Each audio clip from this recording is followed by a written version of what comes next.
in school. Nap time. Good evening and welcome to the November 5th, 2014 Board of Selectmen meeting for Ashland. Thank you for joining us tonight. We are starting a little bit later due to some cable difficulties. We are being broadcast live and recorded by WACA-TV. Please join us as we say the Pledge of Allegiance. I pledge allegiance to the flag of the United States of America and to the republic for which it stands, one nation, under God, indivisible, with liberty and justice for all.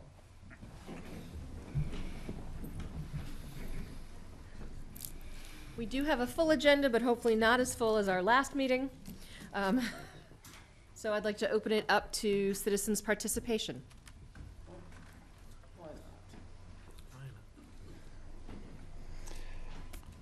Mark DeSoni. First things first, thank you for coming on live. Got my chance. And I like my setup here, but it's not mine. No. I heard through the elections that we had a good turnout. Is this going to be on the agenda? Talking about the elections, how the turnout percentage? At the end of the night, yeah. Okay, thank you. Then I just won't go into it. All right. In my eyes, the wrong party didn't win, but I'm not going to dig in. I would like to put a complimentary congratulations to you, Mr. Chairman, for the Ashland plan at the community center, the public forum. The credit goes to a whole committee, not just me, but thank you. And I would like to say to the committee themselves, who actually did get some of my Facebook comments, and they came up and congratulated me and said thank you. Yep. It made me feel good that knowing that I was being heard. Now with that, let's get this meeting going. Thank you very much. Okay. Yep.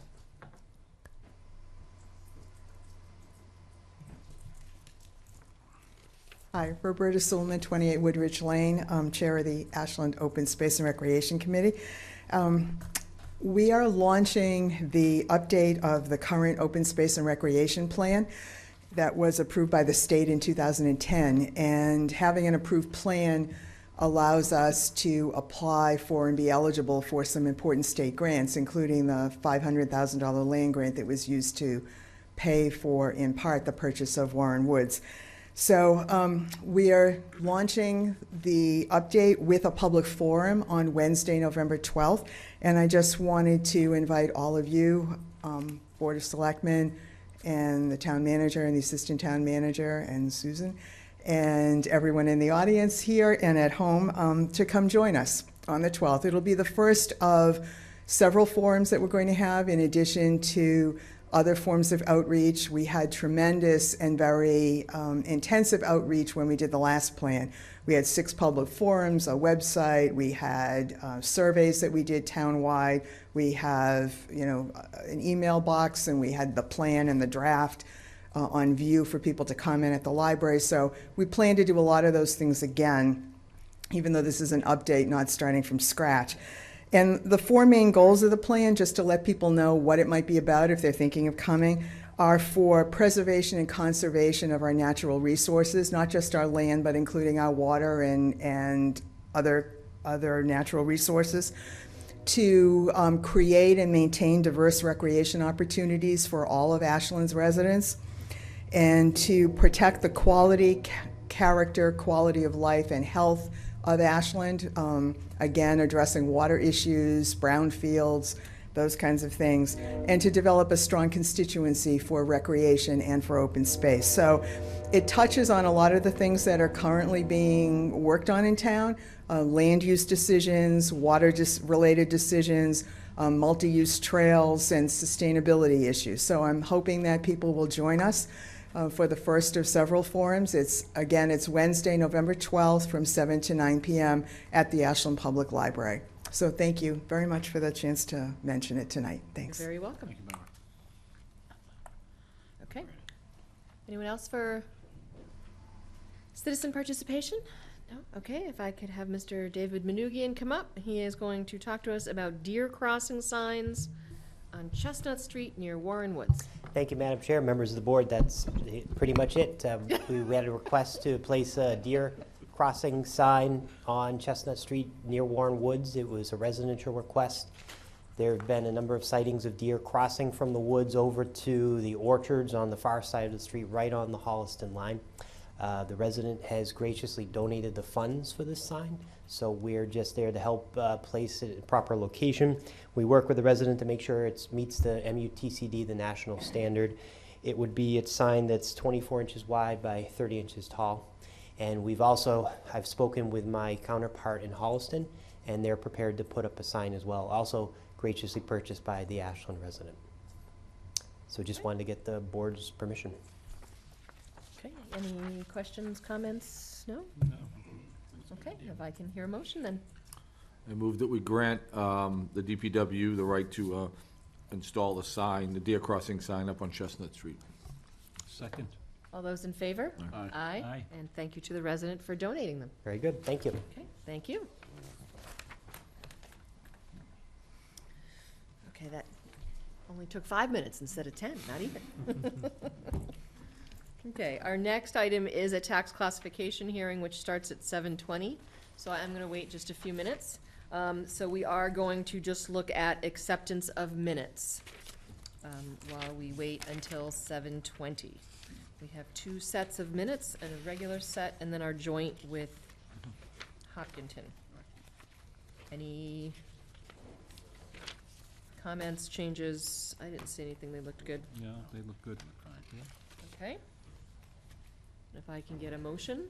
I move that we accept the regular session minutes of October 1, 2014, and October 14, 2014. All those in favor? Aye. Aye.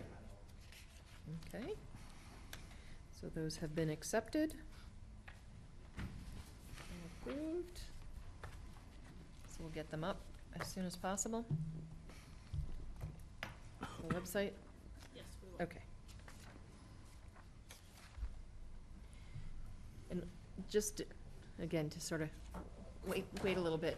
Are we all completely up to date? All our minutes that have been approved are up on the website and accessible? Okay, so we had gotten an email Yeah, about some old set. about an old set from last November, and I went up and they were there. So I'm not quite sure if I the sent person Tara again. just couldn't find them, but when I looked, and it was either a day or almost the day that we got the email, they were there, so, okay. Okay. Rich, I'm gonna have you come up, just walk slowly and we'll, I'm sure anyone who's gonna be here will, So we'll do the, we'll do the preamble and use There up we a couple go. minutes. So Rich is going to present the tax classification hearing to the board related to, single versus dual tax rate. And then secondarily, after that is to ask for the board's recommendation related to the 41C.5 senior exemption.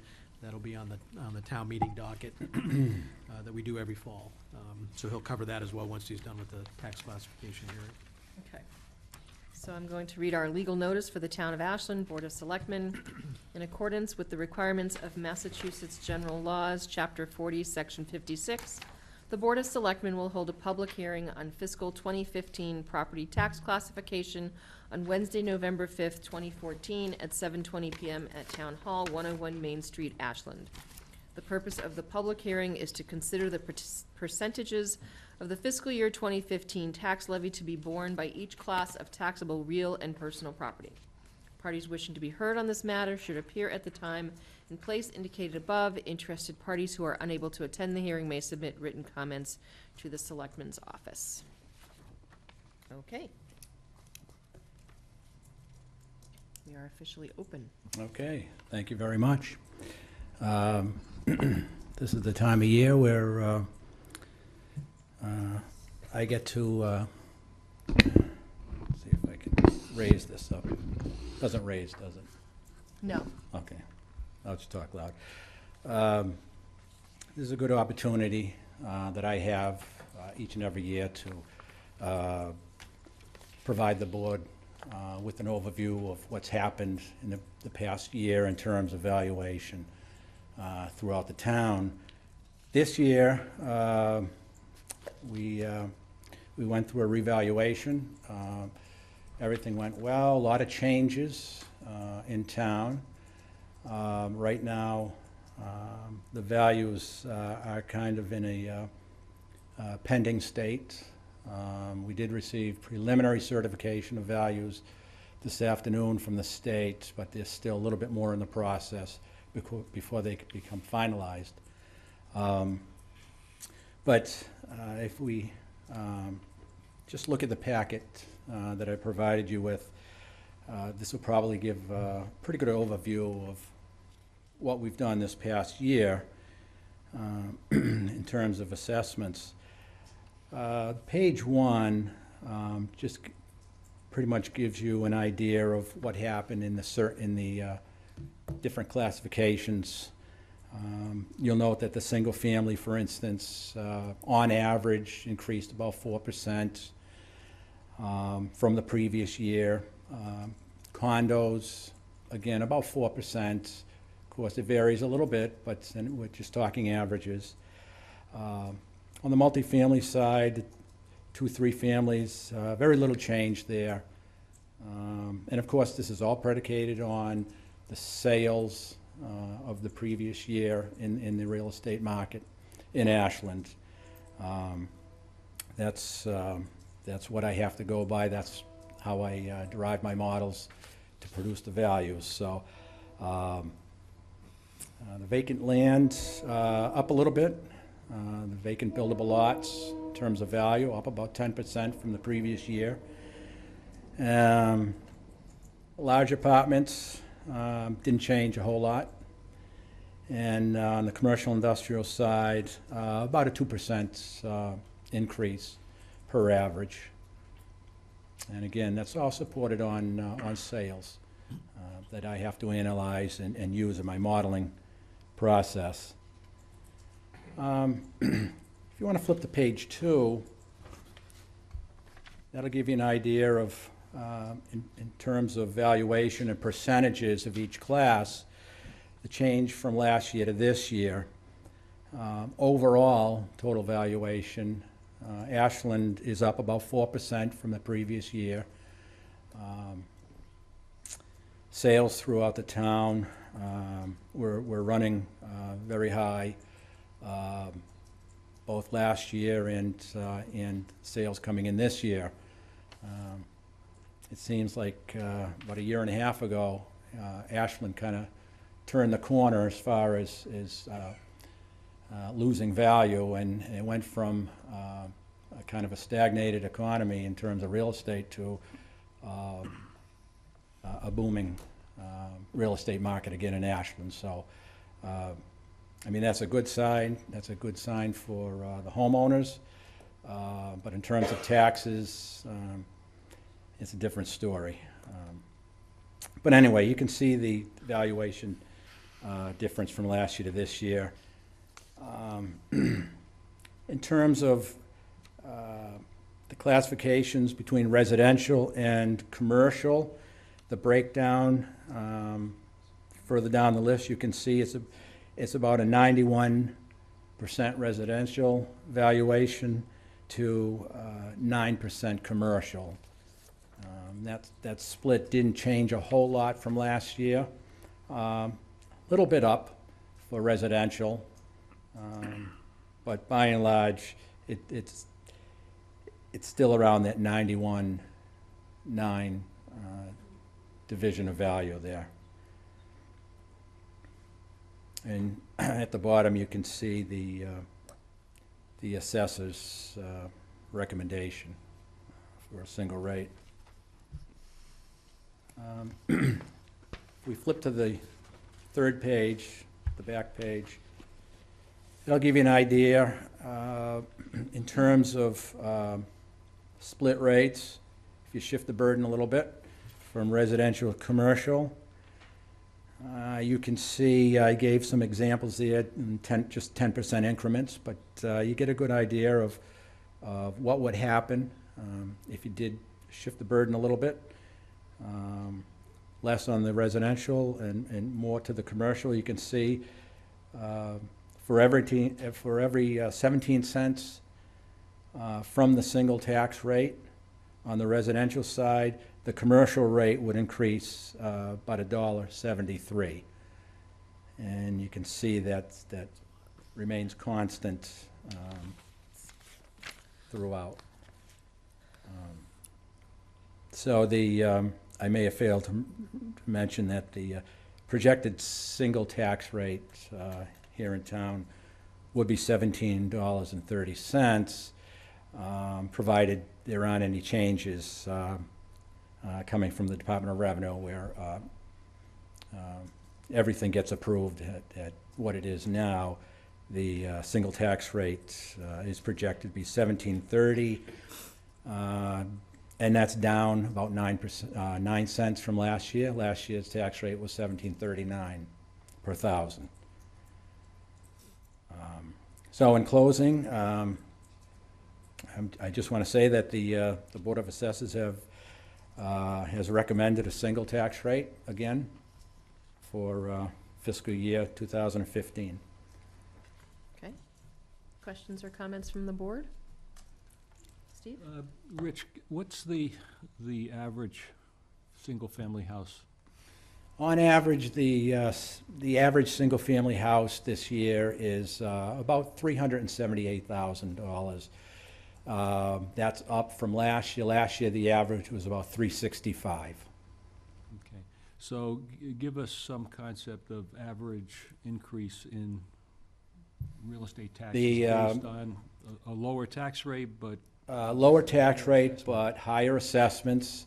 The bottom line is the average increase in taxes is going to be about $200. And that's kind of standard, pretty much year in and year out. The rate may come down, but assessments go up. We know how that works, and Ashland's not a whole lot different from a lot of other communities, and really about a $200 increase on average in taxes is really to be expected. So, Thank you. Paul, anything? So it's just important to understand, because the tax rate doesn't really equate like it used to years ago. And so when Rich talks about, an average assessment on a single-family residence is up 4%, well, it depends upon the type of residence you have. So let's say some of the ranches might be up 1 or 2%, but some of the bigger homes might be up 5 or 6%. So that's why you get the average. So it's almost dangerous sometimes to talk about a $200 increase, because it really, all residences are put into models. There are neighborhood classifications, there are house styles, there are types, and it isn't so much about the grade condition inside your home. Like if you put this big addition on, you put granite counters on, that doesn't necessarily equate to more value directly in the assessing model. It does in a fee-based appraisal model, but so it's kind of hard to talk about, and you don't really want to scare people into it that, when you talk about an assessment of 4% going up for single families, that is truly an average. And it's important. What will happen now is there'll be some notification in the paper through this reval process, and people have the right to come in and look at their assessments and watch for that, and Rich can speak to that in a minute. But and then you can come in and see your value. The state has come in and spent months with Rich looking at all these values, and they scrutinize it quite heavily every 3 years, and to make sure that when he's tracking his sales, they plug into the models, the sales then shift all that. So it's quite a detailed process. It's not very arbitrary at all, and so, but the values will be posted shortly through notification in the paper. People have the right to come in and look at those values, and subsequently question them if they think that there's some discrepancy, and there have been over the years, a lot of things have been cleaned up in the past 10 years, but sometimes there's a slight discrepancy about a number of bedrooms or a number of bathrooms, and most of those things have been caught over the past 10 years. But, from time to time, certain things have been found, and so it's important to understand, and almost almost a little scary, in my opinion, to start talking about $200 or specific, so, because there's a lot more to it. And I think when these values get posted, it's gonna be important for people who have an interest in seeing what their potential increase might be to come and look at that new value, use the projected rate. Now, this might not be the final tax rate, but it's gonna be close to that. And then they could figure out individually on each home what that increase might in fact be, so. Now, do we ever go into homes on a regular basis and review what's So there- going on? Rich can speak to when he does. I mean, typically, a new construction, he'll go in and look at that. Right. Years ago, they used to do this canvassing of everything. Right. A lot of towns have got away from that from cost perspective. Rich is kind of the only guy in the office, and it's hard. Sometimes when a building permit goes down, he'll go and look to check the values and different things like that. I think if we had more staff, we'd have the ability, but the state has gotten away from that door-to-door knocking thing. There have been a few times over the 12 years that I know I've been on the Board of Assessors that, like condos years ago, we had a lot of basements that were finished. Some of them weren't pulled permits, so we went out, we sent some questionnaires out, and we did some looking at that. There's 1,600 parcels with condos, Right. of the 6,000 plus parcels I think we have. So the old go to your house, knock on the door, a lot of that's changed. They don't do quite so much of that anymore. But the data it's amazing how much data has been cleaned up. We've had people come in and, when they get their valuation, they'll file for an abatement, and then Rich will go out and look at the property. And from time to time, he'll find an agreement with them, but there have been other times when he's found things that actually weren't on the property card, and it turned out to be a negative, so. But it's always good to get the data as updated as possible and as accurate as possible, and he's, over 10 years plus, Yeah. it's worked really well, so. Just to add to that same discussion, Tony and I had a discussion just the other day about that same subject, and I've talked with the state, and the state comes in, and before they get into a revaluation, they do a data quality study on their own, just to determine, whether the community's housing stock is pretty good, pretty accurate, and that was the case this year. The DOR went out in the spring, and they did their data quality study, and it came in very good. However, I know that they, when I say they, the state, the Department of Revenue, will want Ashland to visit a lot of the houses in the next few years, and then kind of go on in perpetuity. And there's different ways to handle it. Every community does it a little bit different. So it's definitely worthy of a discussion with Tony and Mike, and I think we're going to sit down. I had told Tony I just want to get past this revaluation first before we can One thing at a time. discuss, that next phase, so. But anyway, as far as in the new assessments go, there will be a notice in the paper informing the people when they can come in, if they want to come in and sit down, and I'll sit down with anybody and discuss the new assessment with them. That'll be in the paper, and it will also be on the website, and Okay. yeah. Good. So you need from us to approve this or not? I would just state publicly, I think a single rate is still the right way to go Oh, when you start to look definitely. at the shifts, so Oh, I yeah. think that piece of the discussion as well is, Yeah. the burden, the shift is, We don't have We enough don't gain commercial enough, to, right. yeah. so I think, from my point of view, I still believe that the single rate is still the right way to go here, so. Any other thoughts or questions? The only question I would have is that we have a lot of projects that are now in the process of being built. Some of those are commercial. I would assume they're gonna be slated commercial. 135, the assisted living units that are up there. Is that gonna be considered commercial, residential? How? Residential, It will be Yes. classified as residential? yes. Okay. Interesting. Yeah, if I'm wrong about that, I'll let you know, but No, I was, I'm pretty sure it's yeah, residential. where people are gonna, Right, someone's gonna be making some money out of that. That's why I'm asking, would that be considered commercial, because it's not it's a private entity. Yeah, because even like about apartments could be They're a apartments, similar Yeah, thing, okay, yeah. so, okay. Thank you. Okay. So procedurally, I'm gonna look to Michael, and so, one, we take a vote for the recommendation of a rate, but the second piece was, I think that the DOR has been requesting we keep the hearing open until a later date. Okay. I know that's been a change they've been looking for the past couple of years, so that, because the tax rate isn't formally set, so we take the vote for Until- the single or the split, but we leave the hearing open, a motion to leave it open, so. Do we have to give it a date? Because usually if we're going to hold it open, we have to give it a date that we're holding it open till. Till, I would say the next, the first meeting in December. Okay. Well, that's the 10th. So it'll be December 10th. Okay. Because we have to get everything set by the 31st. Yeah. Okay. So if I can have a motion?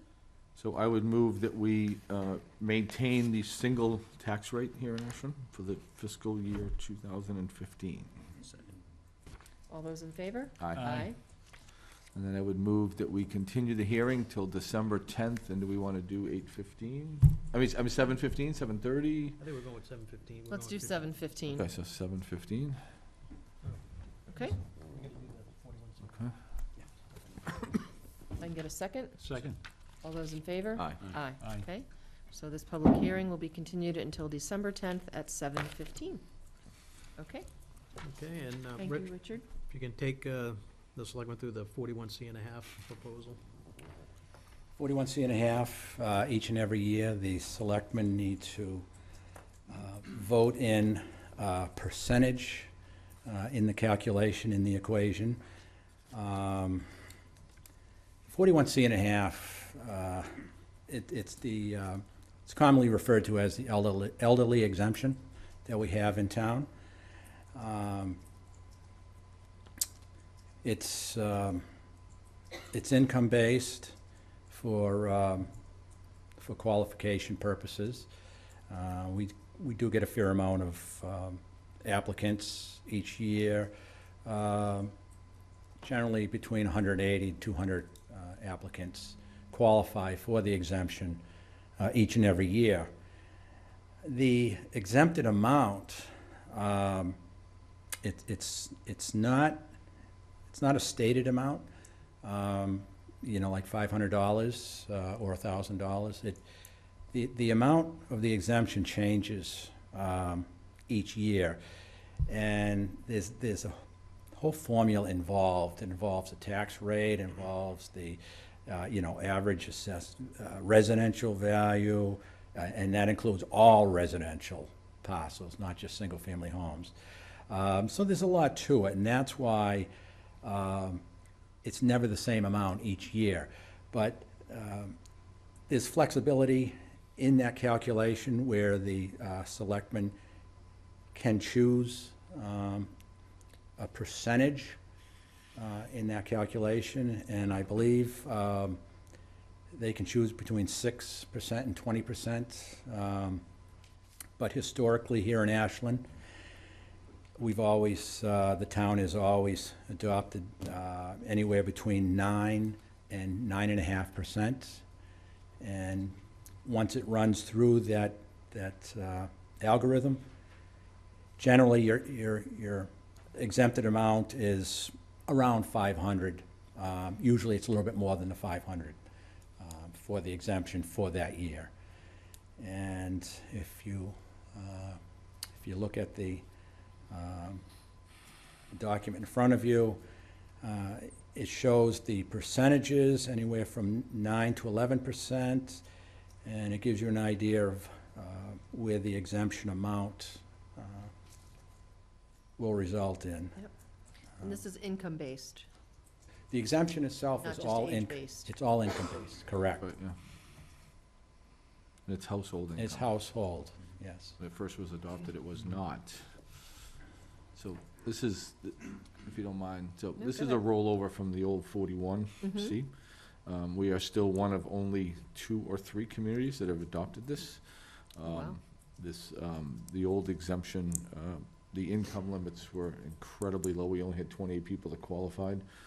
The town back 6, 7, 8 years ago, something like that, felt when the legislation provided this as an option, the town looked at it and thought it was the right thing to do.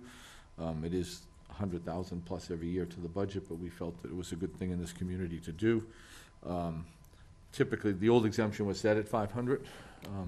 With this formula, which is at the bottom of the page, it's quite an intense formula. It deals with valuation of community and several other pieces. So, like Rich was saying, we generally have always tried to keep it around 500. You actually won't know the actual amount till the tax rate is set, which will probably be somewhere in the Thanksgiving range. So sometimes you'll set it at, let's say, 9%, but it'll come in $2 or $3 different depending upon what the final adjustments are on the tax rate. So, and earlier this evening, before this meeting, the Board of Assessors met and made the recommendation to the Board of Selectmen of a 9%, which right okay. now is based upon, if the current tax rate stood, would be a $513. Last year, I think it was at 9.5%. Based upon the formula, it ended up being some $524. Again, it's a little bit of a moving target every year. But we did vote earlier this evening to recommend up to the Board of Selectmen. The Board of Selectmen's job is to recommend a town meeting. Finance Committee will chime in, and ultimately, town meeting can change it on the floor or do whatever they want. That's discussion has been had in the past. So it's really, all we're doing tonight is making a recommendation to town meeting. We're not, in theory, setting it, because town meeting actually sets it because it's a monetary value. So. But again, the Board of Assessors earlier this evening took a vote to recommend a 9%. Okay. On our sheets, though, it's saying the 9.25. Is that Understand. from? That was pre the meeting. Oh, okay. Yeah. Okay. So do we want to go with the current Board of Assessors 9%, or do we want to go with the 9.25, or do we want to do something else? Thoughts? I guess my question would be, seeing that it was 9.25, what was the reason for the change? Or is it? This was something that Just Rich the had put figures that together before the board had met and had discussion. Again, it's always been, the target has always been the $500. Okay. It's not so much been the percentage. I think Rich grabbed the 9.25 because last year was 9.5. That maybe shouldn't have happened here.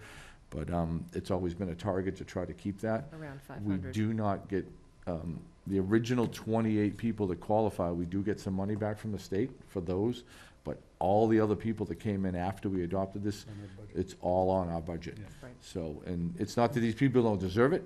I think a lot of people believe this is still a very worthwhile thing. We have a very high senior population in the community, and some close to 200 people qualify for it. But I think there's still maintaining that 500. I think there was some mindset around people could count on the 500, and from their living perspective. Right. So I think that was why the target was maintained at the 500.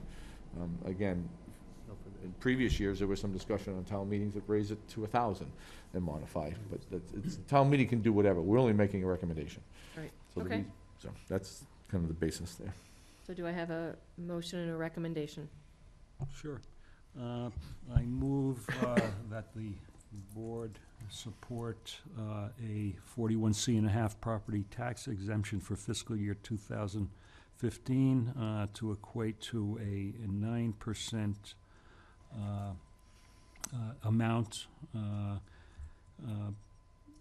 relative to keeping the exemption to around $500. Okay, if I can get a second? Second. All those in favor? Aye. Aye. So our recommendation will be the 9%. Thank you. Thank you. Thanks for all Anything your else? work, Rich. Okay, Thanks, Rich. thank you, Richard. Okay. Moving on. We are now going to get a library update from Paula Benetti, the director of the library. And you all have been very busy over there at the library. And as always, I'm trying to fit a lot into 10 minutes, so I'm going to pretty much read to keep myself focused. So, first of all, thank you for this opportunity to update the board on the library.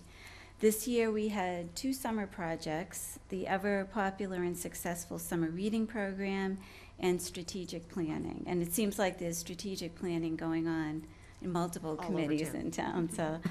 But tonight I'd like to give you an overview of the library's strategic plan for the fiscal year 2016 through fiscal year 2021, as well as the planning process, and then let you know about some other great things that are happening at the library. So the strategic plans are required by the Massachusetts Board of Library Commissioners in order to be eligible for grant funding. In May, a 9-member strategic planning committee was formed to assist in the information gathering for the library's strategic plan. The agenda for the first meeting included a review of the past 5 years at the library, a SOAR exercise, which asked the committee members to identify the library's strengths, opportunities, and aspirations, and to brainstorm some strategies for reaching these aspired goals. The second meeting continued the process with a community visioning exercise, which focused on discussion of the library's role in the community and what future roles it should play over the next several years. Following the library and community visioning meetings, a community survey was created. The survey was available at the library, the community center, the Selectmen's office, and the Ashland Farmers Market on August 19th. An online version was also available via the library website. Just to give you some of the survey results, we had 270 surveys that were completed, including 86 online. And as with all surveys, there is some margin of error in the tabulation, since not all the surveys were completely filled out. Some people put multiple answers where only one was asked for. But with that in mind, 91% of the respondents were Ashland residents. 95% have an Ashland or a Minuteman library card. 53% generally visit the library weekly. 75% said that the current hours were adequate for their needs. 51% would like to see the library open on Mondays from 1 p.m. to 6 p.m. if the budget allowed. And 57% learn about library services and events through flyers in the library, followed by local newspapers and word of mouth. Next is an overview of what the respondents used the library for, or in other words, the top services. 93% check out books, which was kind of nice to hear, and 72% check out DVDs. And those statistics are consistent with our circulation statistics that we tabulate every year. 48% check out museum passes for reduced admission to area museums. And I'd like to point out that the the passes are purchased annually by the Friends of the Library for patrons to check out, so it's not part of our regular budget. 46% seek help from a librarian, 40% view art in the library, 36% check out audiobooks, 34% attend children's programs, 33% read and check out magazines and newspapers, 28% commented on using the community meeting space, and 24% download ebooks and audiobooks. And finally, from the open comments or the wish list sections, the word more was used the most frequently. The primary wish was for more hours, followed by an expanded collection of print and electronic materials, and more and varied programming. More than 90% rated the facility in the satisfied to very satisfied range. More than 93% rated the staff in the satisfied to very satisfied range. And only 22% reported that they do not use online access. And of the 88% that do, they most go directly right to the Minuteman site. The library's mission statement reads, "The Ashland Public Library is a vibrant community service that is committed to providing free access to information in a variety of formats to stimulate creativity, critical thinking, and lifelong learning. We strive to be responsive to the diverse cultural, educational, and recreational needs of a growing community." Based on our mission statement, the Strategic Planning Committee comments, and community survey input, the following service priorities were determined: to increase operating hours to provide greater opportunity for residents to use the library and meet Mass Board of Library Commissioner guidelines for hours open based on Ashland's population, to increase funding for collections across all formats, especially electronic materials, to add additional staff to meet the demands of increased hours of operation, collection development, and programming for residents of all ages, to increase the school and community collaboration, maintain the building and meet the technology needs of the community, and finally, to ensure adequate municipal funding to meet Mass Board of Library Commissioner certification and eligibility for state aid funding and LSTA grant opportunities. From these service priorities, we set the following goals: to increase the number of library users of all ages by providing a broad range of opportunity for educational, cultural, and recreational enrichment, to strengthen the library's educational role in the community, to ensure a well-maintained, vibrant facility to provide gathering space and increase civic involvement, and to incorporate and ensure relevant technology in the delivery of library services. The goals were approved by the Board of Trustees at their September 16th, 2014 meeting and forwarded to the MBLC to meet our October 1st deadline. Meeting the identified needs of the community will require many resources over the next several years, and annual action plans will be created to work towards meeting these goals. Special thanks to Lois McAuliffe, Pam Agababian, Rosemary Flaherty, Betsy Emberly, Samantha Gerloven, Michael Herbert, Lorne Bullowell, Bob Ferrantino, and Charlotte Peterson for agreeing to be part of the strategic planning process. On to some good things that are happening now.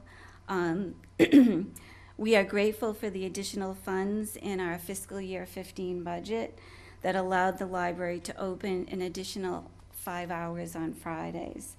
This brought us closer to meeting our 50-hour full compliance guideline and allowed us to meet the minimum appropriation requirement for state certification for the first time in 8 years. So that's a real milestone for us. The library was able to maximize the town's investment by securing a $7,500 LSTA grant, and I want to congratulate Lois McAuliffe, who is our children's librarian that's here tonight, for her efforts in obtaining the grant. The LSTA funds will be used to provide preschool programming and increase the preschool collection in the science, technology, engineering, arts, and math areas. We are also working collaboratively with the Early Childhood Alliance and the Metro West YMCA to bring a kindergarten readiness program to the library.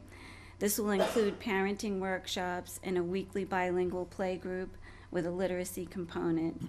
Details on this program are still being worked out. The financial challenge of the last several years was clearly lessened by the strength and tenacity of the Board of Trustees, staff, Friends of the Ashland Public Library, and community volunteers who resolved that the library would continue to thrive. Art exhibits, plants, music programs, children's programming, book sales, shelving, documentary, and Friday night films all happen because we have community members that are willing to give their time. I'm most appreciative of this community support and look forward to expanding the library's reach in the community in the coming years.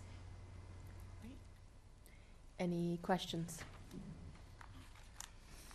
I have one. Okay. You mentioned that by opening on Friday, you're now 5 hours closer to meeting your requirements to. Right. How many more hours do you need? 5 more hours. 5 more Yeah. hours, okay. So it's 50 hours So for you're our, currently based at on our 45. right, And you were about to say that's based on population. population, okay. What that would equate to, how much money additional for your budget to keep that? 5 hours, if you don't mind me asking. That's a work in progress. It is, it probably is, I'm sorry. I What- just- That I can't answer tonight. Okay. I think Public what staff. we're, you know, it would be more money than it cost us to open Friday mornings because we're looking at, opening another day. Whereas Fridays before I was there and Lois was there, and so we had to add fewer staff, but. I mean, we have personnel and scheduling limitations that would, have to be addressed to meet that threshold. One thing I think, we should point out is that the more, the closer we get to that state requirement, the more money we do get back from the state and state aid. So I think any kind of projections we would put out at budget time would probably, we would probably have a net figure included in there, which would, be the increase in the cost minus, what we expected to get back. And do you charge for the use of the meeting room? We do not. We don't charge. Right now, we don't allow use by any profit groups, so it's community groups. They're supposed to have a nonprofit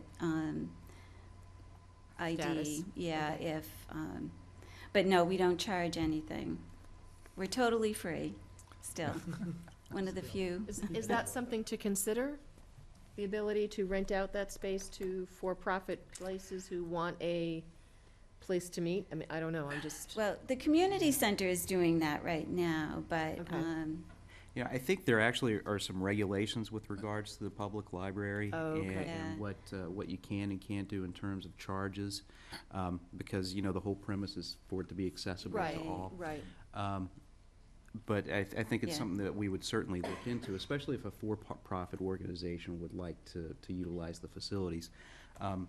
We've got the library and the services it provides, but we also have the library as a building and a very Right. nice building. And, a lot of money was put into, revitalizing that library 10 or so years ago, and it's been Revitalizing maintained. it, making it a place that has actual space. But, Having brought my children to the children's programs in the basement, it's just fabulous, the difference. complete so. transformation. And Yeah. Paul has done, I think she's being modest here, she's done a great job of, really, realizing, its full potential in terms of, a meeting space and as a cultural space. And, one of the things as we were going through the strategic planning process, one of the things that really emerged is that the library really is kind of the cultural center of downtown Ashland. And, I think a lot of credit should go to Paula for that. She does Thank you. a wonderful job and is a great department head and has a great staff. So. And actually, just back to the charging, we've really, right now, that sort of falls outside of our mission. We don't charge. Framingham charges for their DVDs, and some libraries charge rental, and we've really tried to be free. So, I mean, if we were to start charging for anything, I mean, it would really sort of even change the focus of our mission. Okay, just But I trying to know, find yeah, ways to help yeah. your budget, and Yeah. sometimes that's one way. Be able to be Mhm. used for that. Okay. Steve and then Paul? So, great report, Thank first of you. all. And also, I think, just to acknowledge the friends, the passion Right. of Friends of the Library. I know there's Mhm. several members here in the audience. And then also your Board of Trustees, I think Right. I've had numerous conversations with, and Mhm. they're as passionate as they come. So, That's right. speak a little bit about Minuteman and the usage that our system employs with Well, Minuteman. I can't really say enough about, I think if we didn't have Minuteman, we would be a teeny tiny library that nobody would use. I mean, we're part of a consortium. We're actually on the the western border, and it goes all the way out to Cambridge and Brookline and Newton. So we're really tapping into some amazing collections. And if you go on the Massapequa Library Commissioner's website and you look at operating budgets for those libraries, they're supporting academic communities, very diverse communities. We have, I know offhand of people that were getting Russian novels for out of through interlibrary loan. Also, some Japanese and Chinese novels that we get for people. So, I mean, I think it's just such a robust catalog that we have access to. And not only that, where the delivery is actually funded by the state. That's not funded by Minuteman. And the other piece is the electronic materials that I have a paper here that I was going to bring to my budget meeting, but there's a library out in California that took the bestseller list in, I think in the first week in September, and actually went through and looked at every title and looked at what a consumer would buy if they wanted to download the book versus what a library would buy. And everybody has heard about the publishers really overcharging libraries because of the multiple use. So if we weren't buying as a consortium, I mean, we might have a collection of 20 ebooks a year. I mean, we really do benefit from being part of the consortium. And I think, not to belittle our collection, because again, back to the staff, our young adult librarian, and Lois in the children's room, consistently we've been net lenders within the system too, which means that we're, many times lending more than we're borrowing, which really speaks to the quality of the collection and kind of feeds a little bit back into when I talk about adding hours and the demands. A lot of work kind of goes on behind the scenes, choosing materials. We have a materials budget of $47,000 that is for the entire library. And it takes time, and it takes decision-making and experience, to really maximize that money. So, but certainly, the Minuteman system, really gives us, it just expands the catalog tremendously for us. Thank you. Mm-hmm. Paul? So we're now out of the waiver system? This is the first, well, actually, I was saying to Tony that I wished that this meeting was next week because tomorrow is the meeting where we should be officially certified, so I couldn't say, but yes, it's the first, after 8 years, and you were with me the first time we were Scary begging. stuff. Begging was the word. Had to drive into Boston and literally beg not to decertify I us, think it was so. 3, right? It was us, Medway, and one other at the time. Lennox, I think, that were 3, really in and danger of. Medway didn't get it, and Yeah. the other 2 did. And so we've been crawling back and, little by little, but 8 years in a row of, so this is the first year that we didn't have to fill out mountains of paperwork, and so. That's great. So back when that process was, and there was only 3 at the time, I would assume the culture's changed on the state commission level, that they've granted more waivers, or is it just that we've been really lucky for 8 years? Well, I think we've shown, I think the way the system is set up, they have a threshold, and the first time when we were really in trouble, we crossed that threshold. I think we took a 16% cut, which they considered disproportionate, and I think, over the years, we've headed in the right direction, and so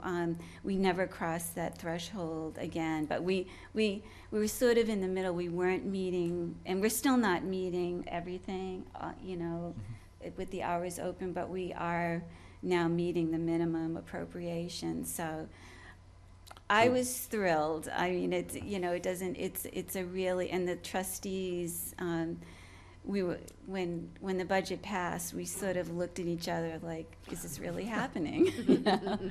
So we were very, very happy. And we're still, our budget this year is $325,000. So we're not looking at an enormous budget. I mean, and again, And that's why I credit the friends and the trustees, because nobody gave up. Everyone, you know, the programming that's going on, the Friday night films, the doc films, even the art in the library, which if you don't get into, we have people that come in monthly just to see what art is up, and that's all volunteer.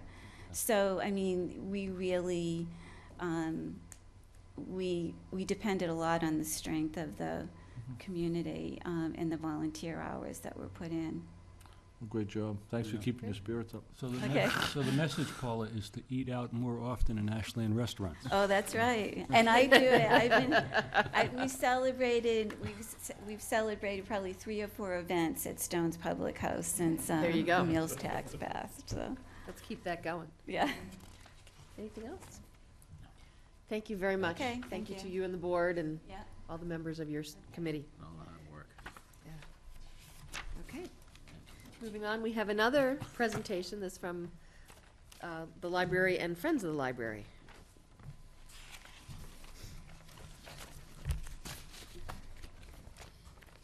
Okay. I'm Lois McAuliffe. I'm the Director of Children's Services at the Ashland Public Library. And I'm Betsy Amberly, the president of the Friends of the Public Library, the Ashland Public Library. And we're here to present to you our proposal for adding a piece of sculpture to the library property. The Children's Room was awarded the grant that Paula referred to that is bringing in $7,500 of federal money. We also have some locally appropriated money. We have about $2,000 of locally appropriated funds. That's part of the salaries and things. We have about $4,900 additional dollars that are coming from the Friends of the Library, the Summer Reading Program donors, the Japanese Moms Preschool Group, the Moms Club of Ashland, the Ashland Garden Club, and the Ashland Farmers Market. We have $1,000 from the BAA Invitational Numbers Grant, which you graciously awarded us, and our unknown amount of money for this sculpture that we're planning. The grant is a STEAM grant, which, as Paula mentioned, is science, technology, engineering, art, and mathematics, which is STEM, which you've probably all heard about, plus art for the little kids. I think it should be art for all the kids, but Definitely. the library felt it was important to get the STEM started early because they're really working on it from K through 12, and colleges are working on it. But let's get them prepped so that by the time they get to kindergarten, they've already got it in their brains. So that's what we've done with our Friday morning hours. Starting in July, we started a STEAM story time on Friday mornings. The grant is bringing in a lot of stuff. We're going to have 15 outside programs a week from this Friday. We're bringing in Curious Creatures, which is live animals for all the little kids. In October, we had a magnet presentation. So each month, we're having at least one program brought in by outside performers, and then our programs that we produce ourselves. $2,000 minimum is being spent on books and DVDs specifically for the preschool kids on the STEAM topics, which is pretty broad range of topics. But it's nice to be working on, focusing on that age range versus school curriculum, for instance. We are creating an exploration station as part of the children's room. It's going to be a permanent installation, kind of like the kinds of things that the kids experience when they go to the Children's Museum or the Science Museum. It's going to be a table with rotating models, 2 models per month, that they'll have hands-on touch and experiment with things like gears and pulleys and magnets so that they really get to play around with it and question and discover and explore. And then there will also be books on those topics that they can sit down and read a story with their adult caregiver, or there'll be other books that they can take home. So there'll be 18 models that will rotate throughout the year.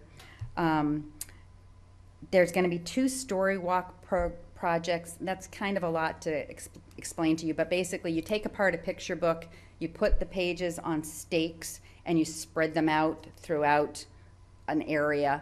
Ours is going to be around the gardens of the library, across the street, and to the farmer's market.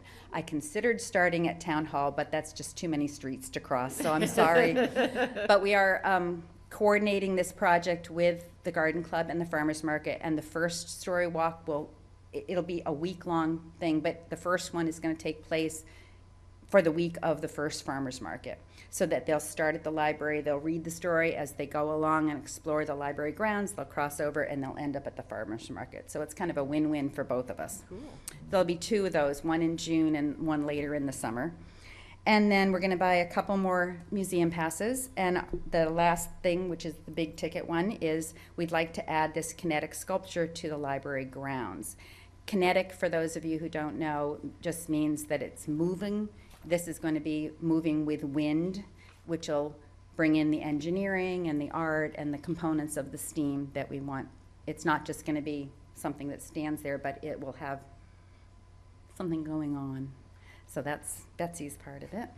So Lois and I have been working, the grant kicked off October 1st, but we've actually we did some of the legwork through the spring, and some are hoping that the grant would be awarded, and did some research to find an artist. And we looked at several different options, and we selected one that we really liked. And then we went to his studio in Providence, and big tall ceilings, saw some of his work. He was getting ready for a show, so he had about 200 sculptures that we got to view.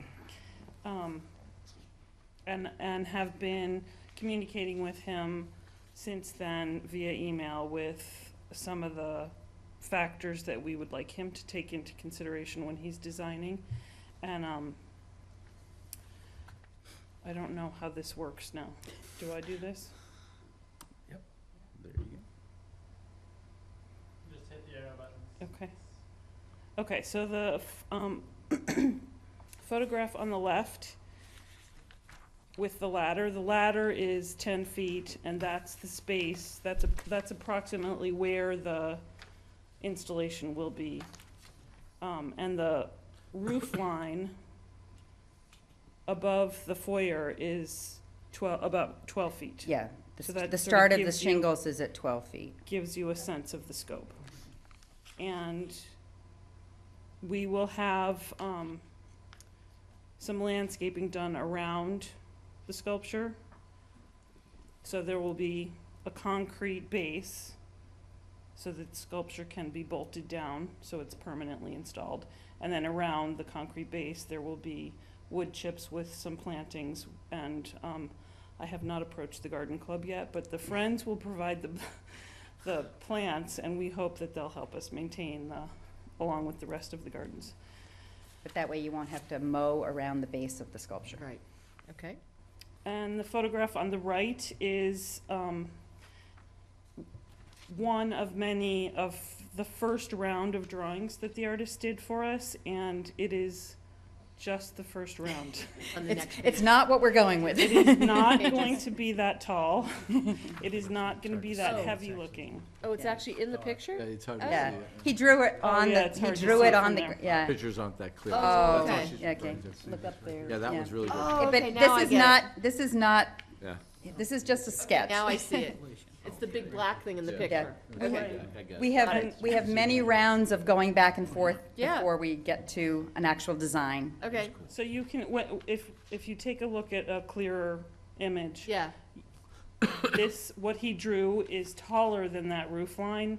It will be about at the Roof at the line. lower roof line. okay. And in the picture on the right, Lois is standing there, so you can see she's about 5'4". 5'4". And the. It's a little and too the- tall. Right. So that just sort of gives you some perspective. So Okay. Betsy, quick question, who's the jury for selection? Is it the Friends and? Well, It was mostly me. we're and just, Lois. Betsy. we're doing the design. It'll get approved by the Board of Trustees Okay. before we decide anything. You know, it's not just gonna be our taste. We It's gonna- presented to the Board of Trustees, and they have seen the, They've seen his work, Right. his other, and given us some feedback. So again, this is the first Yeah, round. this- I wouldn't, Just to get I the wouldn't go with this conversation one. going. But this is not what it'll look like. This these two pictures on this slide are just to Location. provide Yeah, location. and perspective. Okay.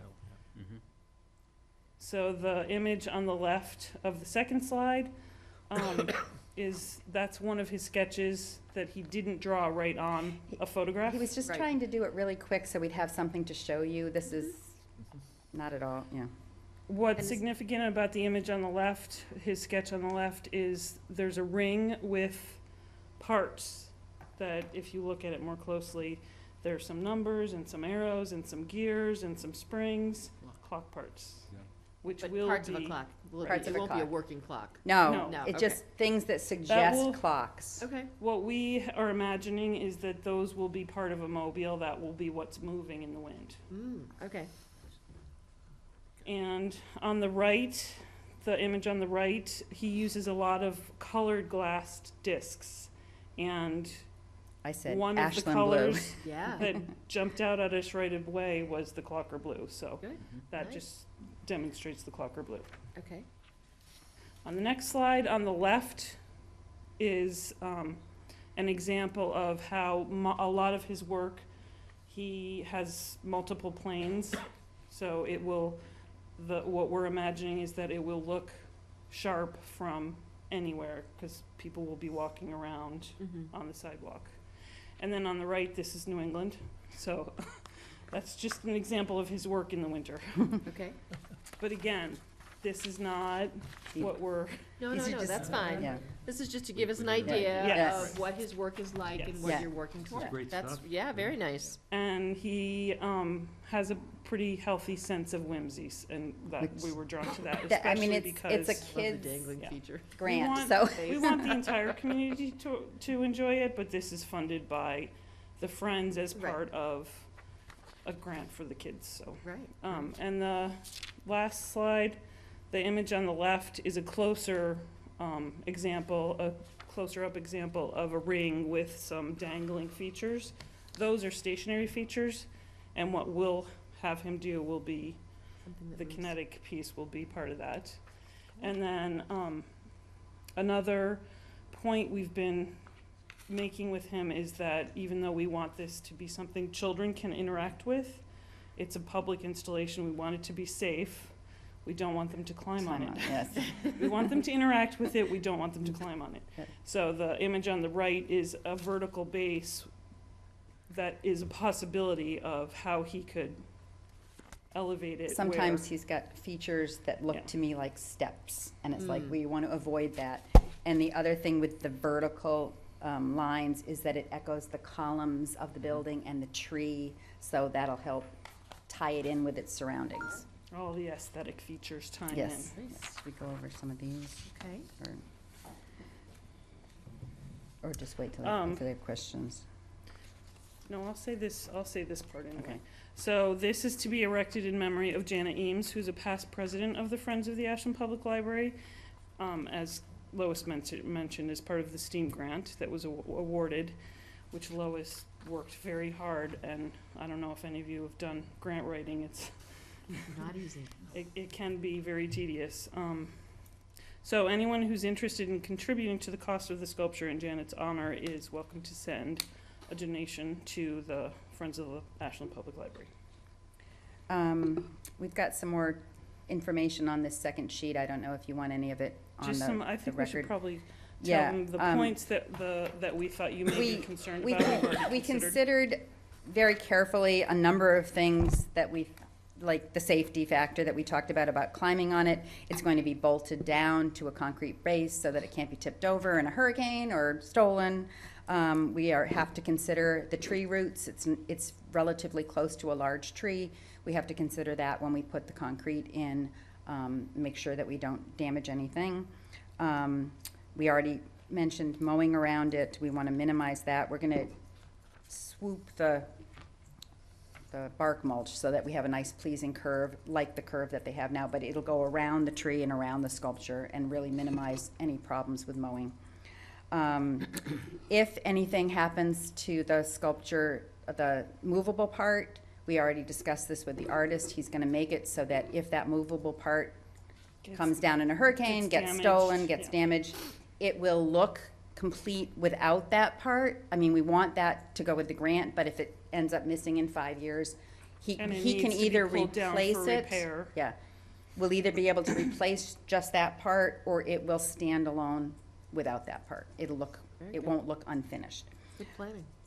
We also are gonna make it out of steel, not copper, which I know He a lot does of, use a lot of copper, but he also uses other metals, and we have been clear And- with him that we don't want, although in the first slide, the Yeah. image on the right that he drew on the picture looked like copper. Yeah. It's not. I'm gonna remind him that Yeah. we're, it's like a lot of. copper looks sharp, but Yeah, a it's lot of wind high-tech. sculptures are made out of copper, but we don't want it stolen, we don't want it Right, cut down or right. anything, so. This artist has a lot of experience creating sculpture for public spaces. We've been consulting with Larry Dion, who is our volunteer for the art He does all the art component. and the library He's already talked to coordination. us about where to locate it, what to take into effect, is light, setting sun, you know, how tall should it be? We talked to him early on and he'll still be involved. All the cost of the installation, laying the concrete pad, planting around it and everything is absorbed by the fundraising. None of this is on the town. And we're hoping to get it installed by late spring of 2015, before the farmer's market and the first story walk. Wonderful. So basically, we want the selectmen to accept our gift to the town. Questions, Steve? Just you've got question marks at the cost of and have you provided the artist with a budget? Do you have? Well, we've seen his existing work, so we have an idea of what some of the smaller pieces would cost. Yeah, so And we're deciding, because it's outdoors, what we were looking at was indoors. Well, no, And he we had were- that big one. Yeah, so we have an idea of where to start, but I don't know in the end with installation. I don't and the expect you garden. to put out a number, just for your fundraising purposes, obviously Yeah, you're. we you're- have, Yeah, yeah. so, I think it's awesome, and, I love public art, and we should do more of it, so, good for you. Thank you. Paul, any questions? Just amazing, really amazing, so. Joe? First of all, thank you very much for getting this all done. I think it's awesome. I just have a quick, Collaboration all around collaboration town. is always wonderful. My background, I get a little nervous when I see wonderful things being done, but at the same token, there are people out there that don't really appreciate the effort that's being put forward sometimes, and they like to vandalize things. So the location that you've picked, I know that there are security cameras within the building. Does that area No, It it's does too far not. away from the doorway, interesting? You may want to entertain adding. adding or putting more light out there on a motion. Just if someone goes up there, at least the light goes on.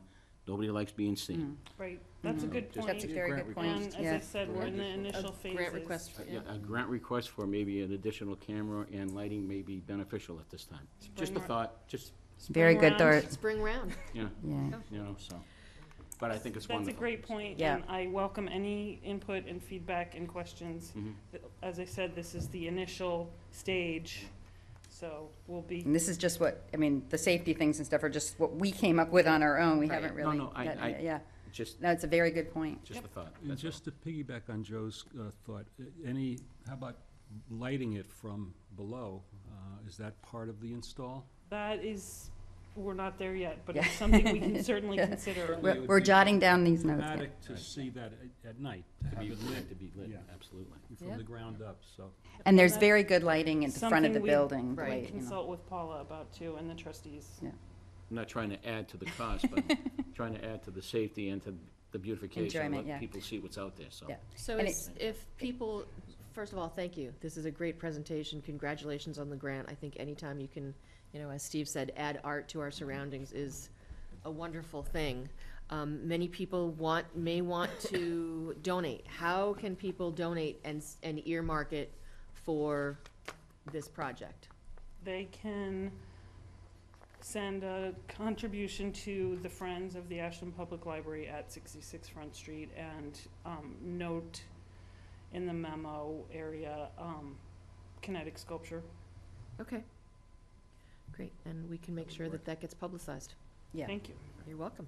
Okay, And thank you for all of the work, yes, thank you. thank you.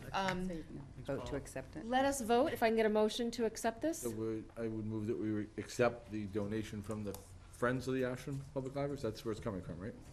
For the kinetic sculpture. All those in favor? Aye. Thank you again, and good luck. Thank you. We look forward to the installation. Okay, thank you. Okay. Okay, we're running a little behind, I apologize, but it's been all good discussion. Our next item is an update from Carl Hackinson and the Land Stewardship Committee.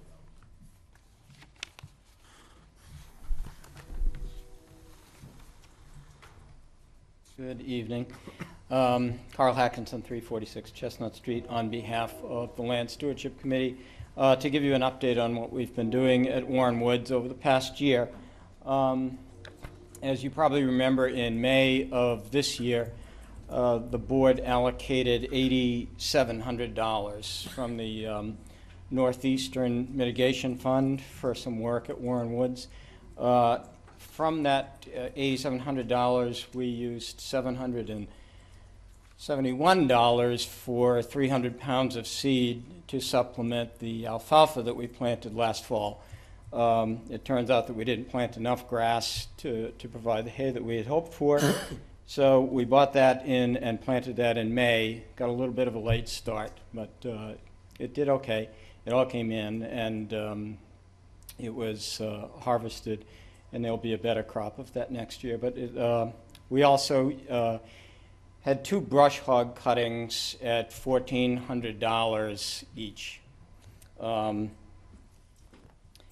And that was the extent of our expenses. We have a balance currently of $55,100 from the money that was allocated for the projects there.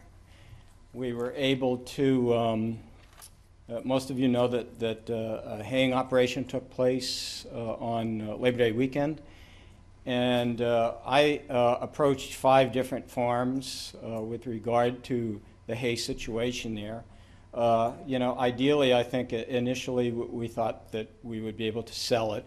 Turns out that in this market around here that was not a viable option.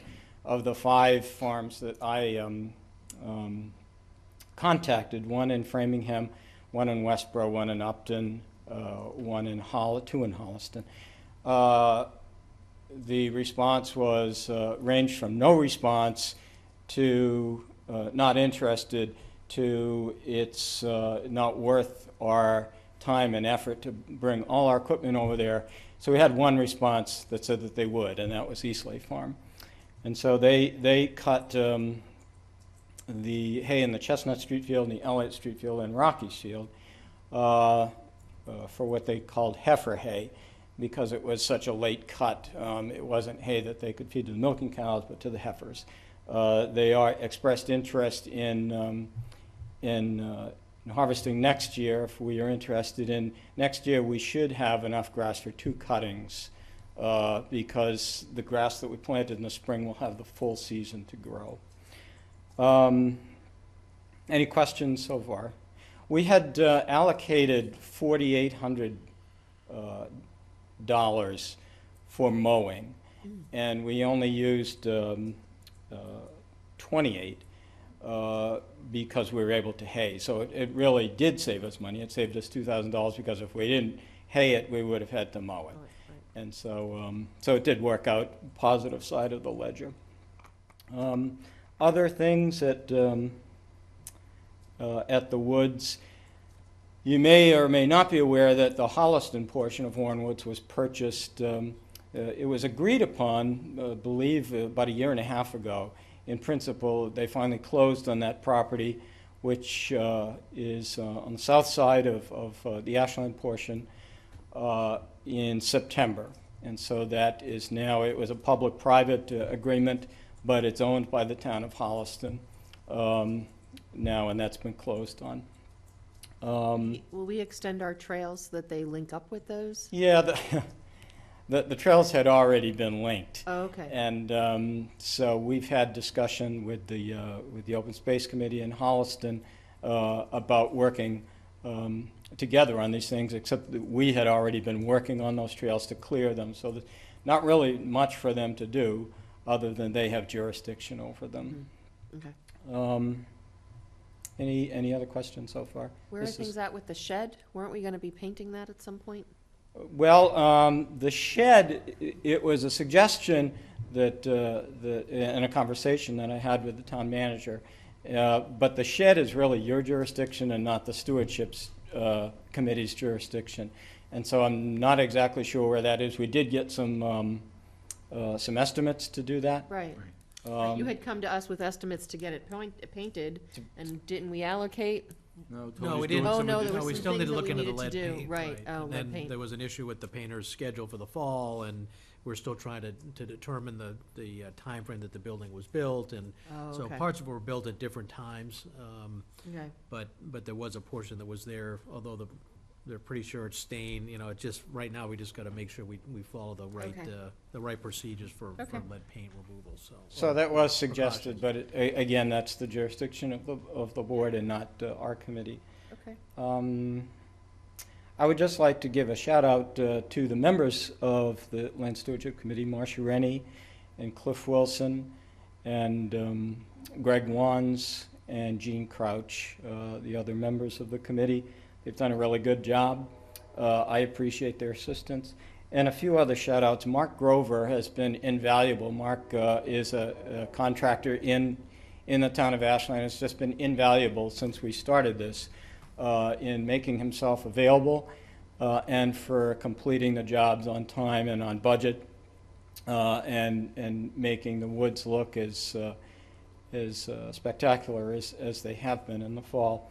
Danny Kunis, who is a student at the high school, did his Eagle Scout project in marking the trails, which has now been completed, which is consistent with our map there. They color-coded the trails for the, you know, it was a little bit difficult for me because I'd known the trails. I can't even refer to the names of the trails, actually, because I've always known where I am. But it did become an issue for people. Even once we had the map, and so that's been taken care of. It was a good project, and he finished it this summer. So, and one other thing that you may have noticed if you've been there is that there are 10 bluebird houses that that Mark Kane constructed. He called and offered to build them at his expense, and then he and his friend Diane installed them in the spring. A little bit later in the spring, so some of them were used, some of them were not used. They imagine they will all be used eventually. If you've walked the woods, you've seen them there, and we very much appreciate it. And I'm sorry that it's been so long that they've been there without acknowledgement, but I thought it was a very nice gesture on his part. We've also we've gone through about 400 trail maps. So the woods are being used, obviously.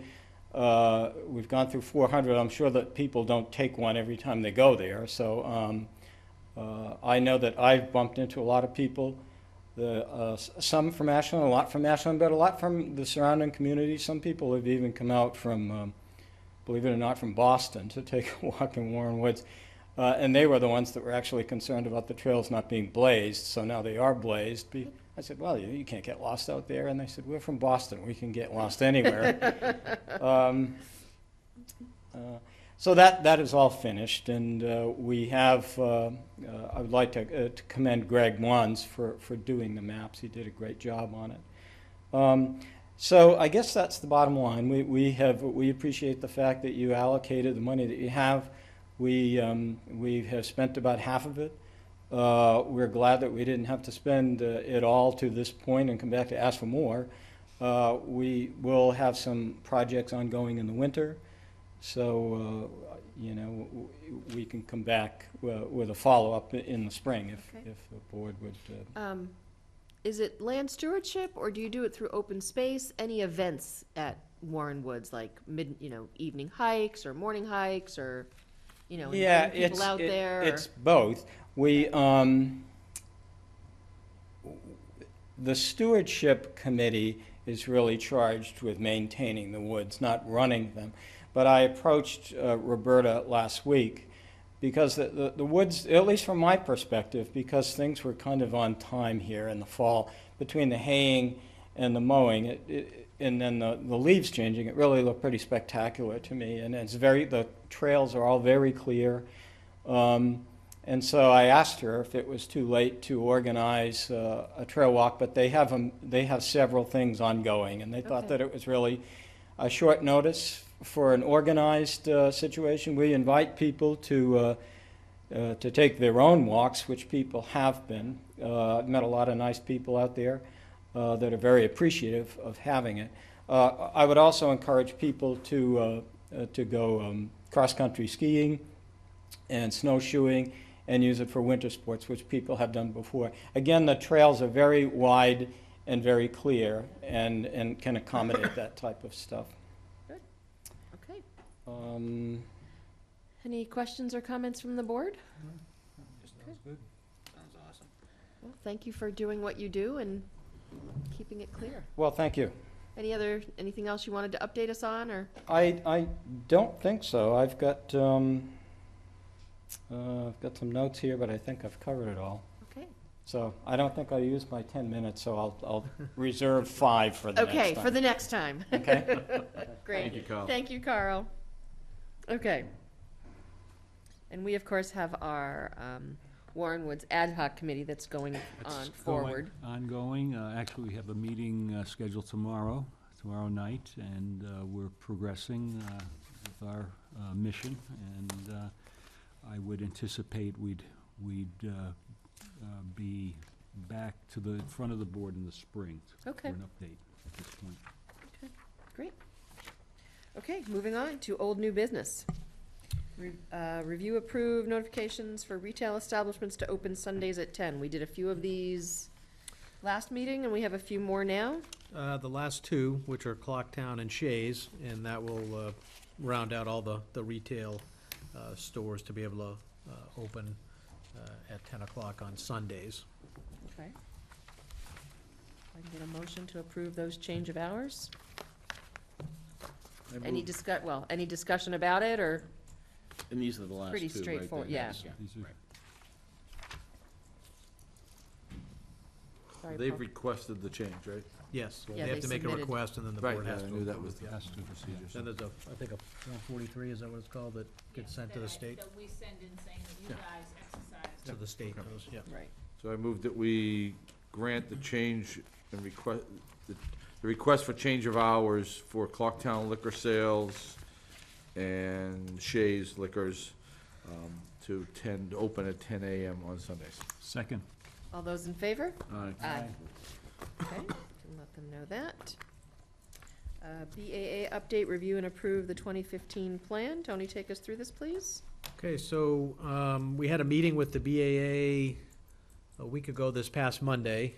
So all the towns along the route participated in that. In Hopkinton, we did have a pre-meeting, just as a we did have a pre-meeting with some of the public safety chiefs from different towns. Unfortunately, Chief Davis was out of town or at a training session, but we spoke beforehand. It was certainly the unanimous opinion of all the towns along the route to be unanimous in terms of keeping the public safety presence at least at the level it was last year, and not, sort of go back down again in any measurable way. Just, there's new and different threats all the time, as we see in the news too often.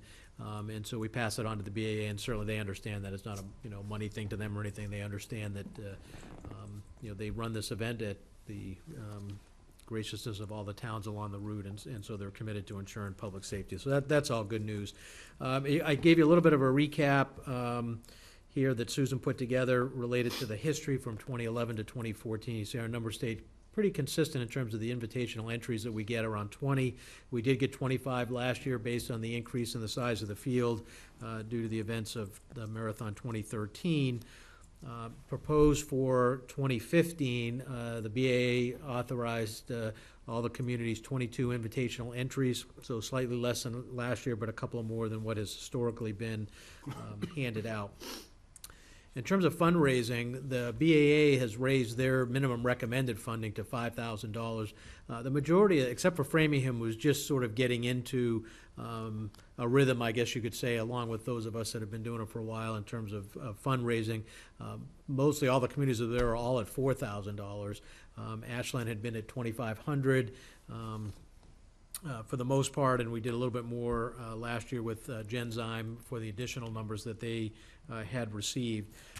And so this year, our proposal to the selectmen is to have 12 general runners, and a priority of, Ashland employees, our residents, and then those runners with ties to Ashland at $3,000. That would be for 12 entries. And Genzyme had typically been at 10 in past years. As you can see, we would keep them at 10 with $3,500 per invitational waiver. If there are any numbers left, which it doesn't really seem like there's going to be, Susan's already got a plethora of folks that want to participate.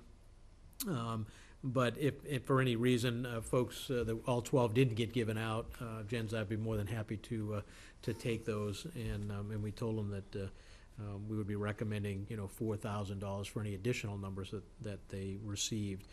Below that, you can see the distributions of all the different organizations that have been part of the Selectmen's program for grants over the course of those years as well. So we're looking for your input and approval of the proposed plan, or any changes there too, should you have any. Well, I have two questions. One, the people that are requesting, are they aware that we're looking to raise the amount from 2,500 to 3,000? No. Okay. Basically, the message I sent out was, you guys were meeting tonight. Once I had the information, I would get back in touch with everybody tomorrow and let them know what the decisions were. Okay.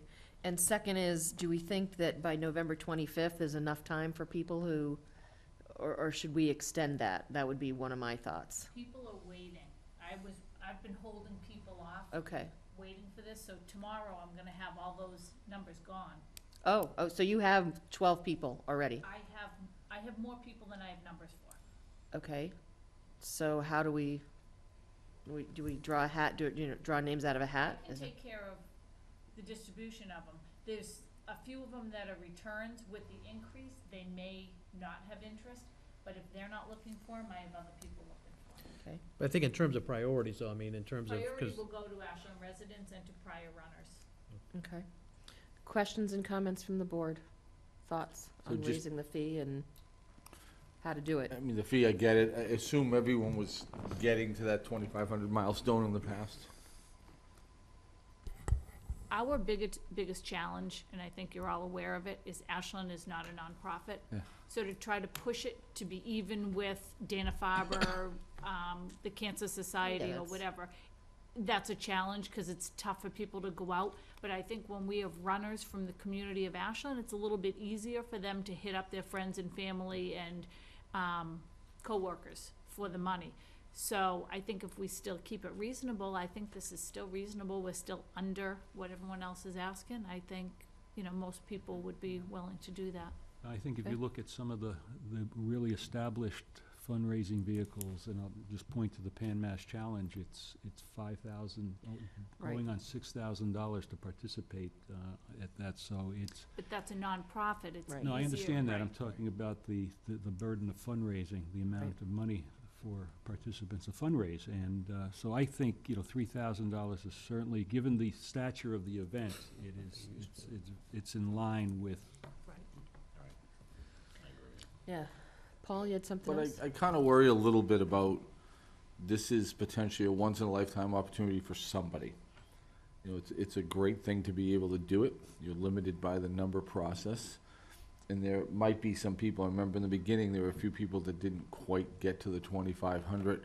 And I'm wondering if, and I'm not sure how to execute this, but if we don't make a couple of them available on a request, informational request basis, so to speak, where somebody really wants to run it, but they're just not gonna be able to.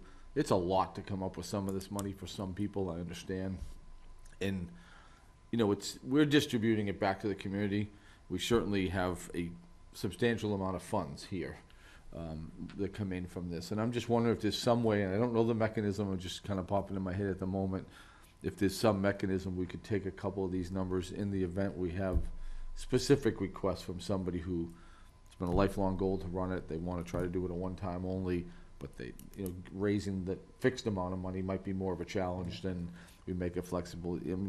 I'm not sure how to play that out, but I'm just thinking about that kinda situation, and, we're very fortunate here in Ashland to be on the race route and making this available to our residents. To me, this isn't a money-making operation. We certainly get a lot of money. We're able to distribute it throughout the community. I'm just kind of looking at it as, we're very fortunate here to have these and to make this available.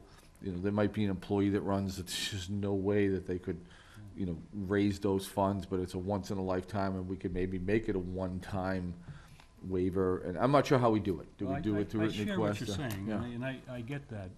I do think, though, that we need to, if we come up with a mechanism, it's gotta be a mechanism maybe at the back end of it. Right, rather no, than the front end. rather than up front, The front right? end, this is the deal. This is what you're signing up for. I agree. And I think the marathon is a huge fundraising vehicle.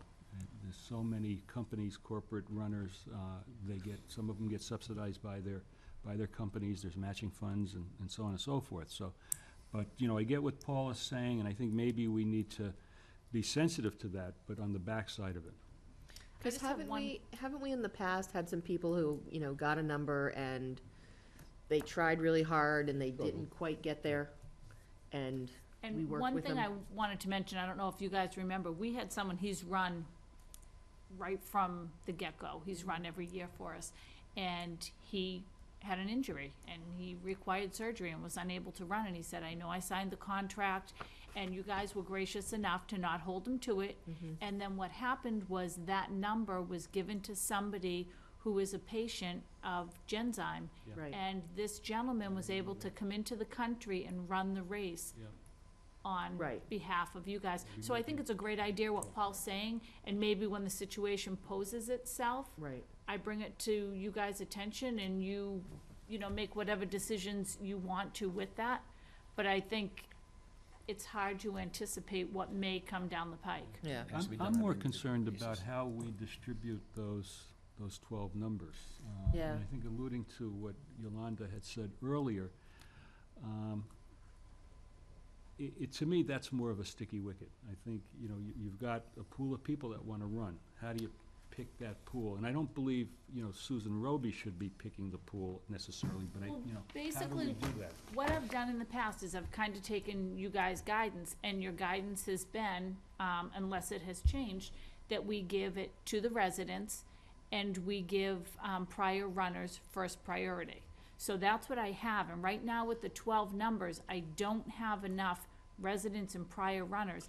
I have someone that ran for us that gave me the name of 3 other individuals. I don't have enough numbers to give all 3 of them numbers. I only have 1 number that I could distribute. So back up. So what you're saying is, so from other boards, because I don't ever remember us really having this discussion, and that's fine. So the prior direction has been Ashland residents, and if they've run for us before, they're given priority. Correct. So We invite them back first. currently, how many runners do we have that have run for us before that are looking for numbers again? And our Ashland residents. And our Ashland residents? I think there's probably about 6. Okay, so they're Ashland residents and they've run for us before. Correct. So, Okay. just for the sake of conversation, we've Yep. got 4 at this, Actually, we have excuse me, six. got 6 that are available, Correct. open. So how would we then offer those? What I would do is I have people that have run for us in the past that I would ask first if they want to run for us again. Let me just ask it another way. Do we have another pool of people? You said you already have enough people to fill these numbers. Correct. And that's, So if we- based on people that have run for us in the past and our Ashland residents, So, both and that have run that's for us. 6. Right, we have a couple new Ashland residents, and then we have some residents that ran in the past. The people that ran in the past, 4 of them, they're all concerned about what the fundraising amount is. So So- forget the Okay. first 6. Right, so we already, How many after that? How many people should we talk? Should we, maybe get this have additional a information total- for a future meeting? I yeah, have a total of 24 names right now. How many of them will be willing to move forward with the process after I give them the amount is So- to be seen. so let's do this. So let's, let's give those people the information once we take a vote, if we're gonna raise it up to the $3,000. See what response you get, and then bring that back to our second meeting in November, and we can, discuss there if there's further direction that we wanna give you. Does that make sense? Does that give them time to start their fundraising? Because I know you said something about the fact. I know that everybody's ready to go. I had hoped that we were gonna have the decisions, but if we don't, then the message I bring back to them is just, we need to wait till the next Well, the meeting. decision around the money can be voted on. Right. And then the next meeting will know how many want it, how many don't want it, and what the other thing is, and if we have to I do a mean, what lottery, is, or whatever. Simple. I guess what is the Like- direction? Well, I think, I don't understand the question, I guess. okay, I think the concern, and I've heard this, is that you, Susan Roby, are the one choosing who gets those numbers, rather than the board. I'm not really. I Well, mean, the you will names be, are- right? Because you'll get, if we have 6 people who are residents and runners, and you're saying, okay, if they want to fundraise, we're gonna give it to them, but then you have 18 other names of people who want to run, potentially, depending on the fundraising. So how do those other 18 get No, chosen? right now, there's only 2 people that I do not, if everybody that has put in interest, I only have 2 people. There's 3 that have never run, and Okay. there's only 1 number that would be left. If everybody that came before ran, You mentioned that you have 24 names. but some of them have not run before, and 4 of them may not. This I mean, is- I can send you guys the This is whole not- list of everything. I think, we take the vote tonight, the dollar amounts are established, she sends out the email, she'll know She'll get the within response multiple back. days who's gonna be in, who's not gonna be in, and then we'll also have a better understanding of who's getting what, and then at a future meeting, she can report back through the manager's office, we report back, we have 10 committed, we have 2 uncommitted, I have 8 interested, how do you wanna handle them? That's right. I think it's Okay, that simple. That's fine. I don't think it's that, But her comment, Susan's comment back was, she was hoping to be able to resolve this before our next I meeting. understand, So, but some things have come up that we Right. didn't, it's pretty simple. We do the dollar amount, we find out, and then the I decision's don't think made. we need to complicate it any more than making it a lottery. You pick something out of a hat. If there's X number of people and X slots, you pick it out of a hat. And it's fair, it's equitable to everybody. And we can get this done now, and everybody can move on. so you're saying rather than giving preference to people who I have say, run we give before. preference, we give preference to that Ashland resident that had run before. She's identified six runners. After that, it goes into a hat, pick the hat, end the story. Which is what we have done before with any that we've had left. So I don't see why we need to belabor it more than that. So what you're saying, Steve, let me just reiterate, you're saying the 6 people who are residents and who have run for us before, Priority given if to runners. if they're willing to do the $3,000, Yep. we give them the priority. But there's other runners who you don't know if they're willing to do the So 3,000. let's assume, she's got 24 names, and half of them leave because the fundraiser is a burden to them. So she's Okay. still got a pool of people. At that point, the ones that are interested, and let's assume, though, that there's more people than slots at this point in time, you pick them out of a hat, move on. Now, if there's not, if she's got, more numbers than people, end of story. She's just, those individuals are given the numbers, and then Genzyme is given the opportunity to pick up pick up the balance. right, the balance. I'm just wondering if the November 25th deadline is too soon, but. The only comment So- I'd have is, it's stated here, employees and residents, not Right. just residents. Right, Some of our employees, police, fire, we've had them run in the past. right, I think it's an opportunity that we should continue to allow. right. So, I agree. your caveat of residents only, I think it should be employees and residents. If you're gonna try to establish it tonight, which I still think, I don't see the need, then I think employees and residents should be included in the first round. And then Okay. above and beyond that, if there are others, whatever those people are, somebody draws a hat, and that's fine. Okay, so, I think we can make a decision if we want, right? So employees and residents who have run before are given priority, if they're willing to do it. So that's the first step. And Well, then, even if they didn't run, Well- say a new employee, a new resident came in, they're a resident. In my opinion, they should have the ability to. my Sorry. second step was gonna be, then it goes, so employees or residents who have run before and who have raised money for us before, our first priority, our first level. And then second level is employees and residents who wanna run, even if they've never run before. And if there's more of those, then we have numbers, then there's a lottery and they get pulled out of a hat. That's pretty straightforward. Does that make sense? It's very similar to how we've run it before. Right. Okay. So that's how we'd like you to distribute the numbers. Comment and motion on the amount for fundraising. Because we're making a change, so we have to make a motion to approve the change. I move that the board support the BAA 2015 marathon program with parameters of 12 general runners at $3,000 per waiver, with the proposed priority as previously discussed, and 10 runners, 10 Genzyme runners at $3,500 per waiver. If the general runner invitational waivers are not allocated, we will then offer them to Genzyme for the amount of $4,000 per waiver. If I can get a second? Second. Any other discussion? All those in favor? Aye. Okay.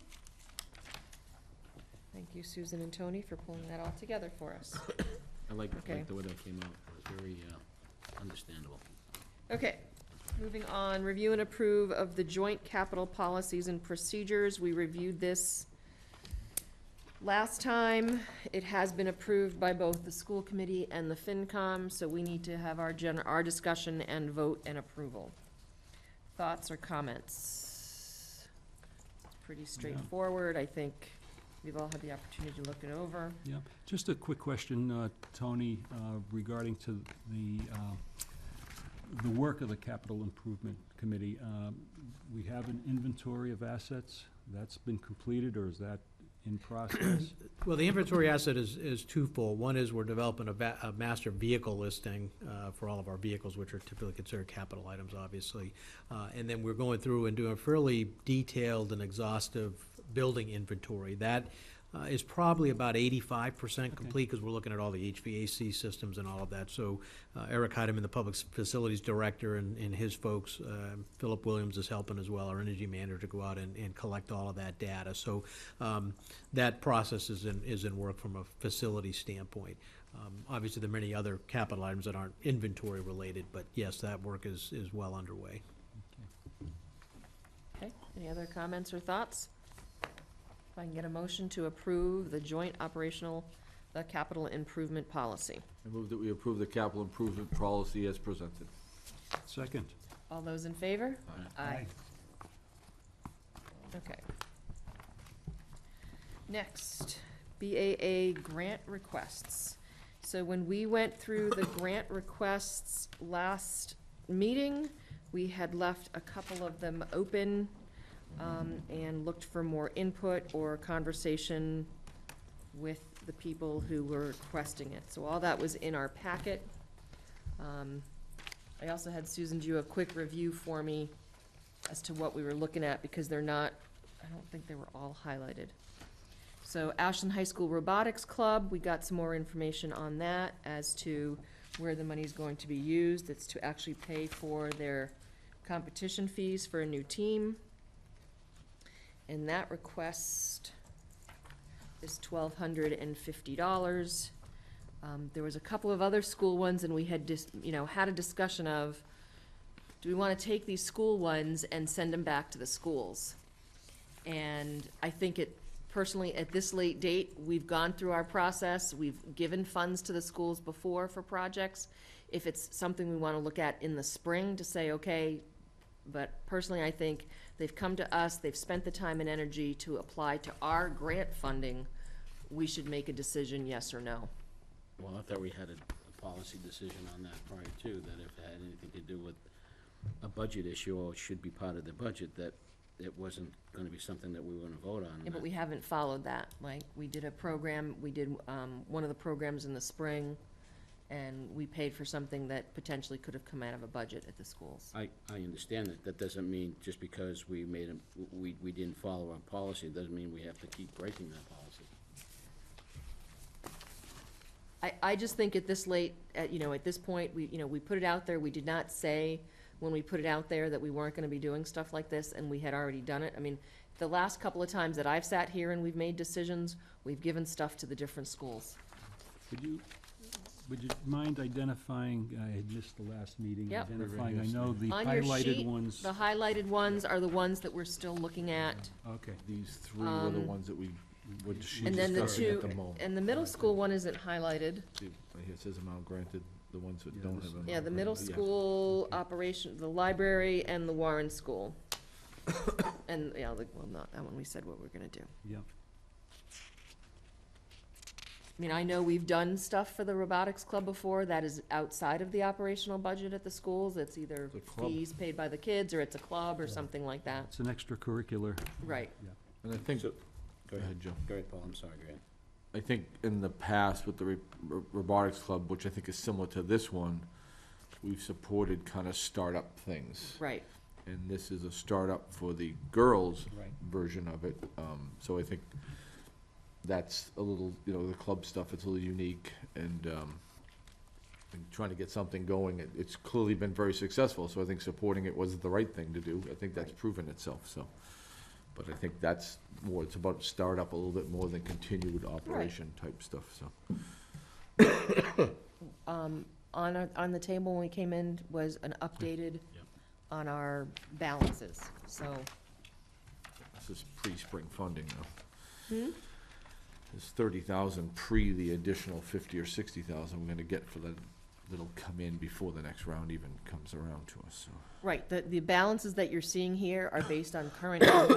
This has nothing to do with next year. And any other coming. So any thoughts on the robotics club? I think it makes sense to support it where it's a startup situation. I do as well. It's an extracurricular. It's obviously not a budget item. I think we support a lot of extracurricular activities for young people in town, and this, to me, falls in that parameter. Okay, Joe? If it's a startup, I don't have a problem with it. Are we gonna be continually funding this year after year as a result of this because we gave them the startup money?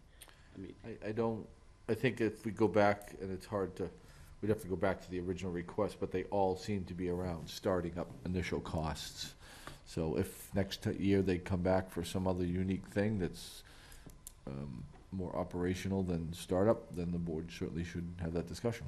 Well, as we finish this discussion of these grants, I'm actually gonna recommend that we create a subcommittee of one or two of us to look at what our because we have no written policies as to how we do this, and we have more and more people requesting funds, and I think if we have some guidelines that people can look at and say, okay, yeah, I should think of applying, or no, I shouldn't. I think that would be beneficial before we do our next round. Agreed. Okay, so, high school robotics club, $1,250. I would move that we grant it. Second. All those in favor? Aye. Okay, that passes 4-0. Okay, now they're not highlighted, but we have on here the Ashland Middle School Library for $200. I'm sorry, $2,000. They, in their budget, they were given funds for new librarians at the middle school. I haven't looked in detail in their budget if they gave them funding for new books. What's the request sitting next to you?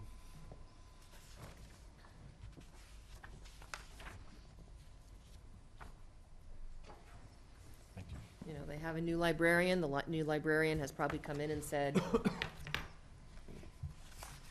you know, it would be great to increase our library. I mean, they're looking for donations at both the middle school and the high school of used books to increase some of their libraries.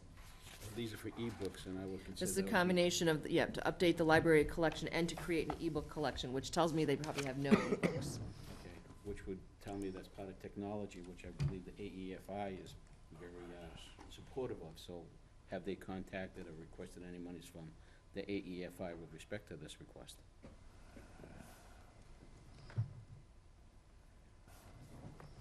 So this, as written, and it's quite lengthy, so I'm unfortunately just catching the beginning. They will purchase print fiction and nonfiction books for students to use for research assignments, as well as class and outside reading. They will also be used to begin an ebook collection. So just start an ebook collection isn't so much. Increase, it's just started. Nonfiction ebooks can be purchased, used multiple uses simultaneously. Library consists of 6,000 print books, 351 of which are lost.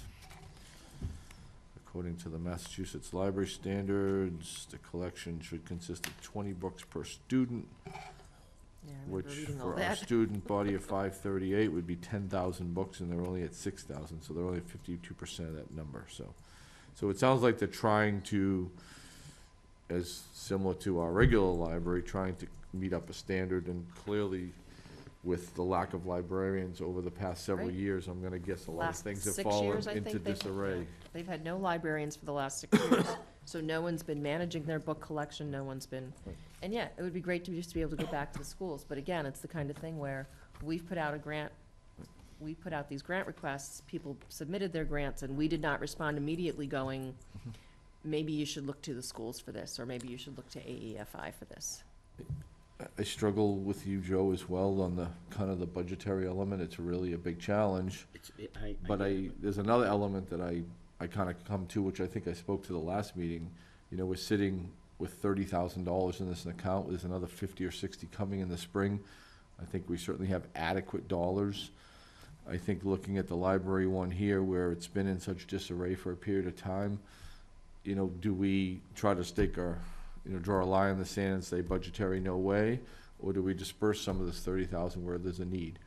So I get it. I have the same level of frustration from time to time where one would hope that the budget would carry these things, but I know that they Which is don't. why I'm recommending some guidelines that we can say to some of these school departments, rather than coming to this grant process, you know, to the BAA grant, you know, or we, you know, say, okay, of this money, X amount will go to the schools, and then they can do their own grant process, and they can fill the needs. That's definitely a future discussion. These are in front of us. I Right, don't I disagree with agree. you. We should address them, yes or no. Because of the situation with the libraries trying to rejuvenate themselves, I think I personally would be in favor of this, where there's so much money. If we were tight on money and we were trying to make decisions around yes for this one and no for that one, I might have a different opinion, but being that we have a substantial amount of money here, and I've never been in favor of it sitting in an account where people could actually do something good with it, so. Good point.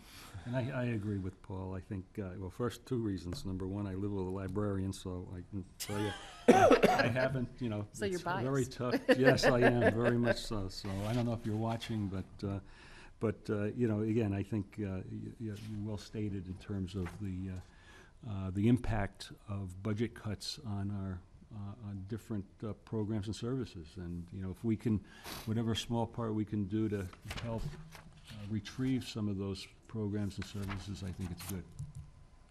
Okay.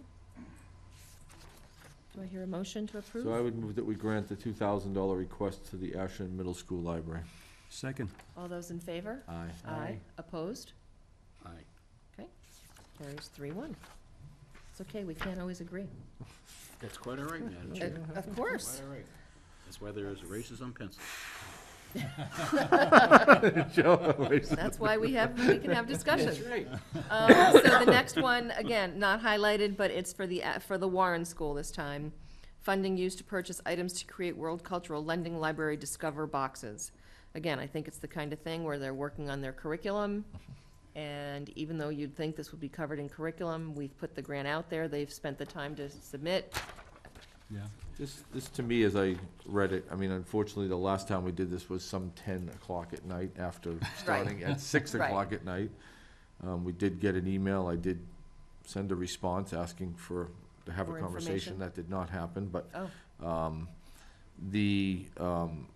I did have the opportunity to read it more in depth after the next day. I mean, we were all pretty tired that night after 4.5 hours and some very difficult decisions earlier in the evening. But I think I view this a little bit as thinking a little outside the box. I'm not a library person, but as I had the opportunity to reread it and the amount of time and energy that went into this, this is kind of really unique and interesting. it's creative learning. And I look at it, I go back to, the request is $1,500. Now, that's not a small amount of money, but again, in light of 30,000 sitting there. But I found this incredibly interesting, actually, as I had the opportunity to reread it after the meeting. We were trying to, again, it was 10 o'clock at night when we were trying to get through that night, and I apologize to the people who were upset that we maybe didn't put enough time into looking at it that evening. But I think this is kind of cool. I thought I this really was did. one of the best applications that Yeah. Yeah, they gave us I've a ever lot of good seen, information, and yeah. It was just a tremendous amount of Yeah, it information was to it was digest. really But, kind of cool. you know, for me, I think its focus is on diversity in our world. And I think anything that we can do to encourage, you know, positive viewpoints towards diversity, I think it's a good thing. Okay, if I can get a motion then? I move that we grant the request of $1,580.33 to the Ashland Public School, the Warren Library for, what are they calling it? World We'll just use the amount, because then, boxes. yeah, okay. Second. Any other discussion? All those in favor? Aye. Aye. That one carries 4-0. Okay, the next one, again, not highlighted.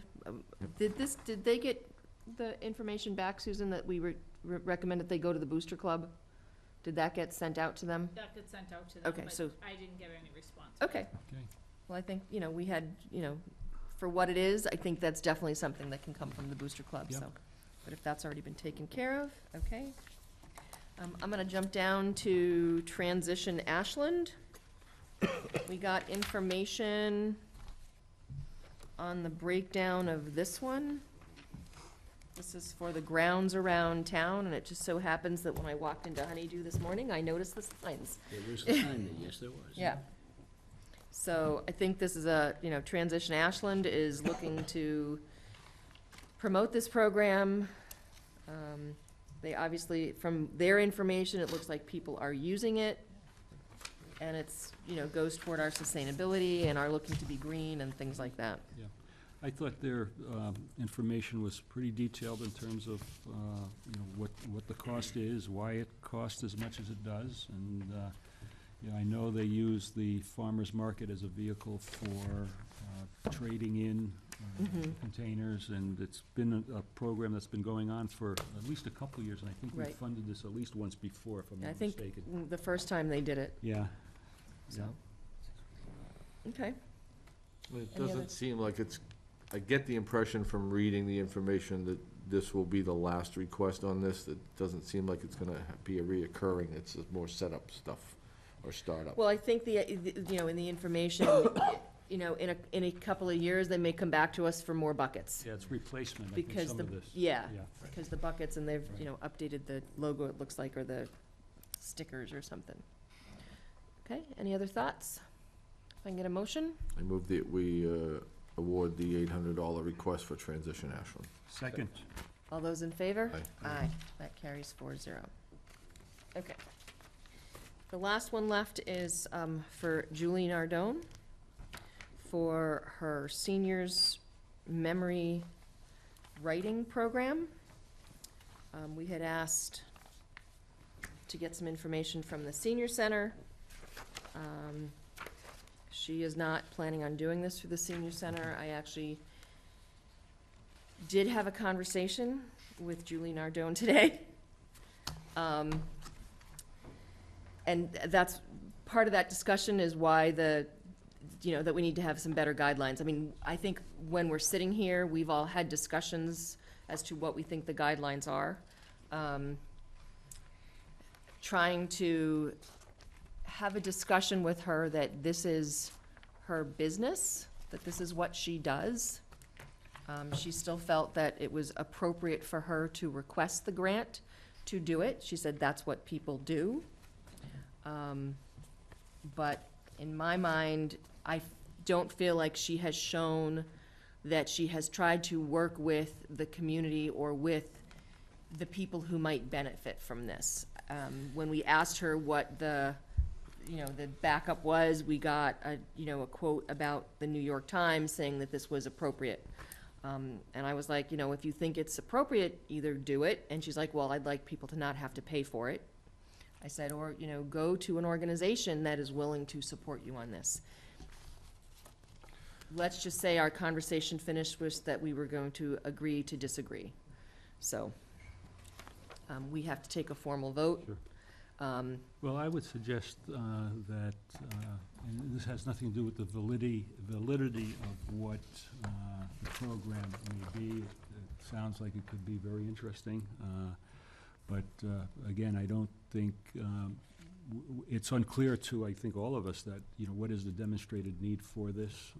We're unclear about that, and I think there's other vehicles for possibly funding this if there were to, if the interest was to do it at no cost, and that might be through the Friends of the Council on Aging. It could be that one vehicle there, or it could be a Kickstarter program. I mean, a very popular way to fund projects. So I think it's, first of all, I agree 100% with moving towards guidelines, but this seems to be out of our kind of our zone.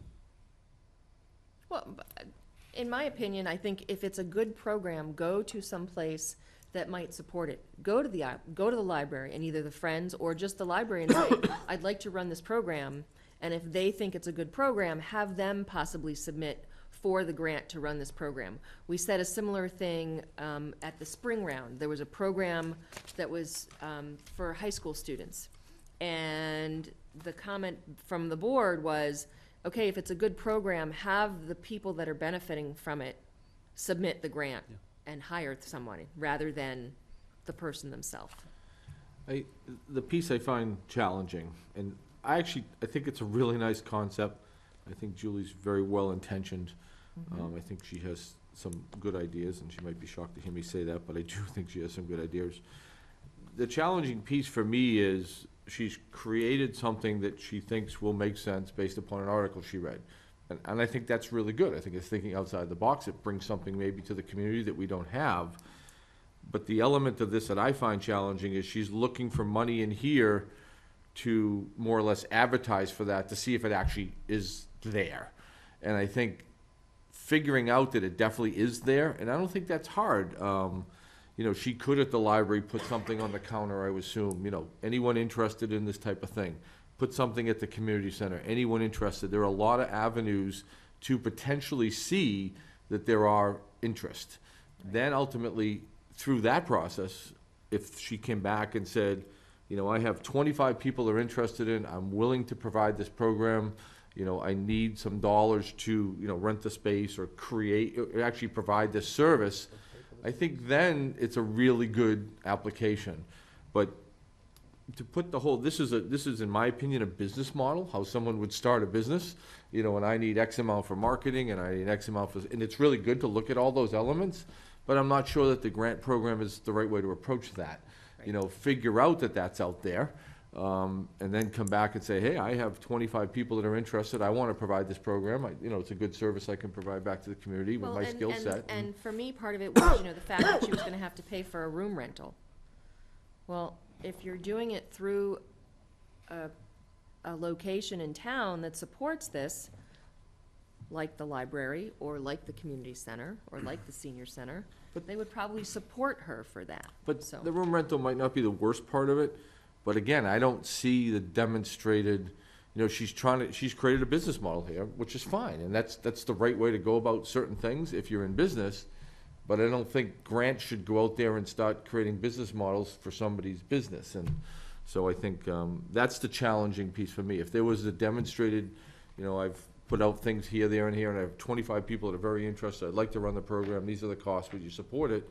I think that's an easy yes to me. Yeah. So that's the challenge that I see here, is she's literally trying to create the marketing element of it to, see if the interest in there. If she comes back and no one, or it's one person, then there's this money hanging out there, so. Right, right.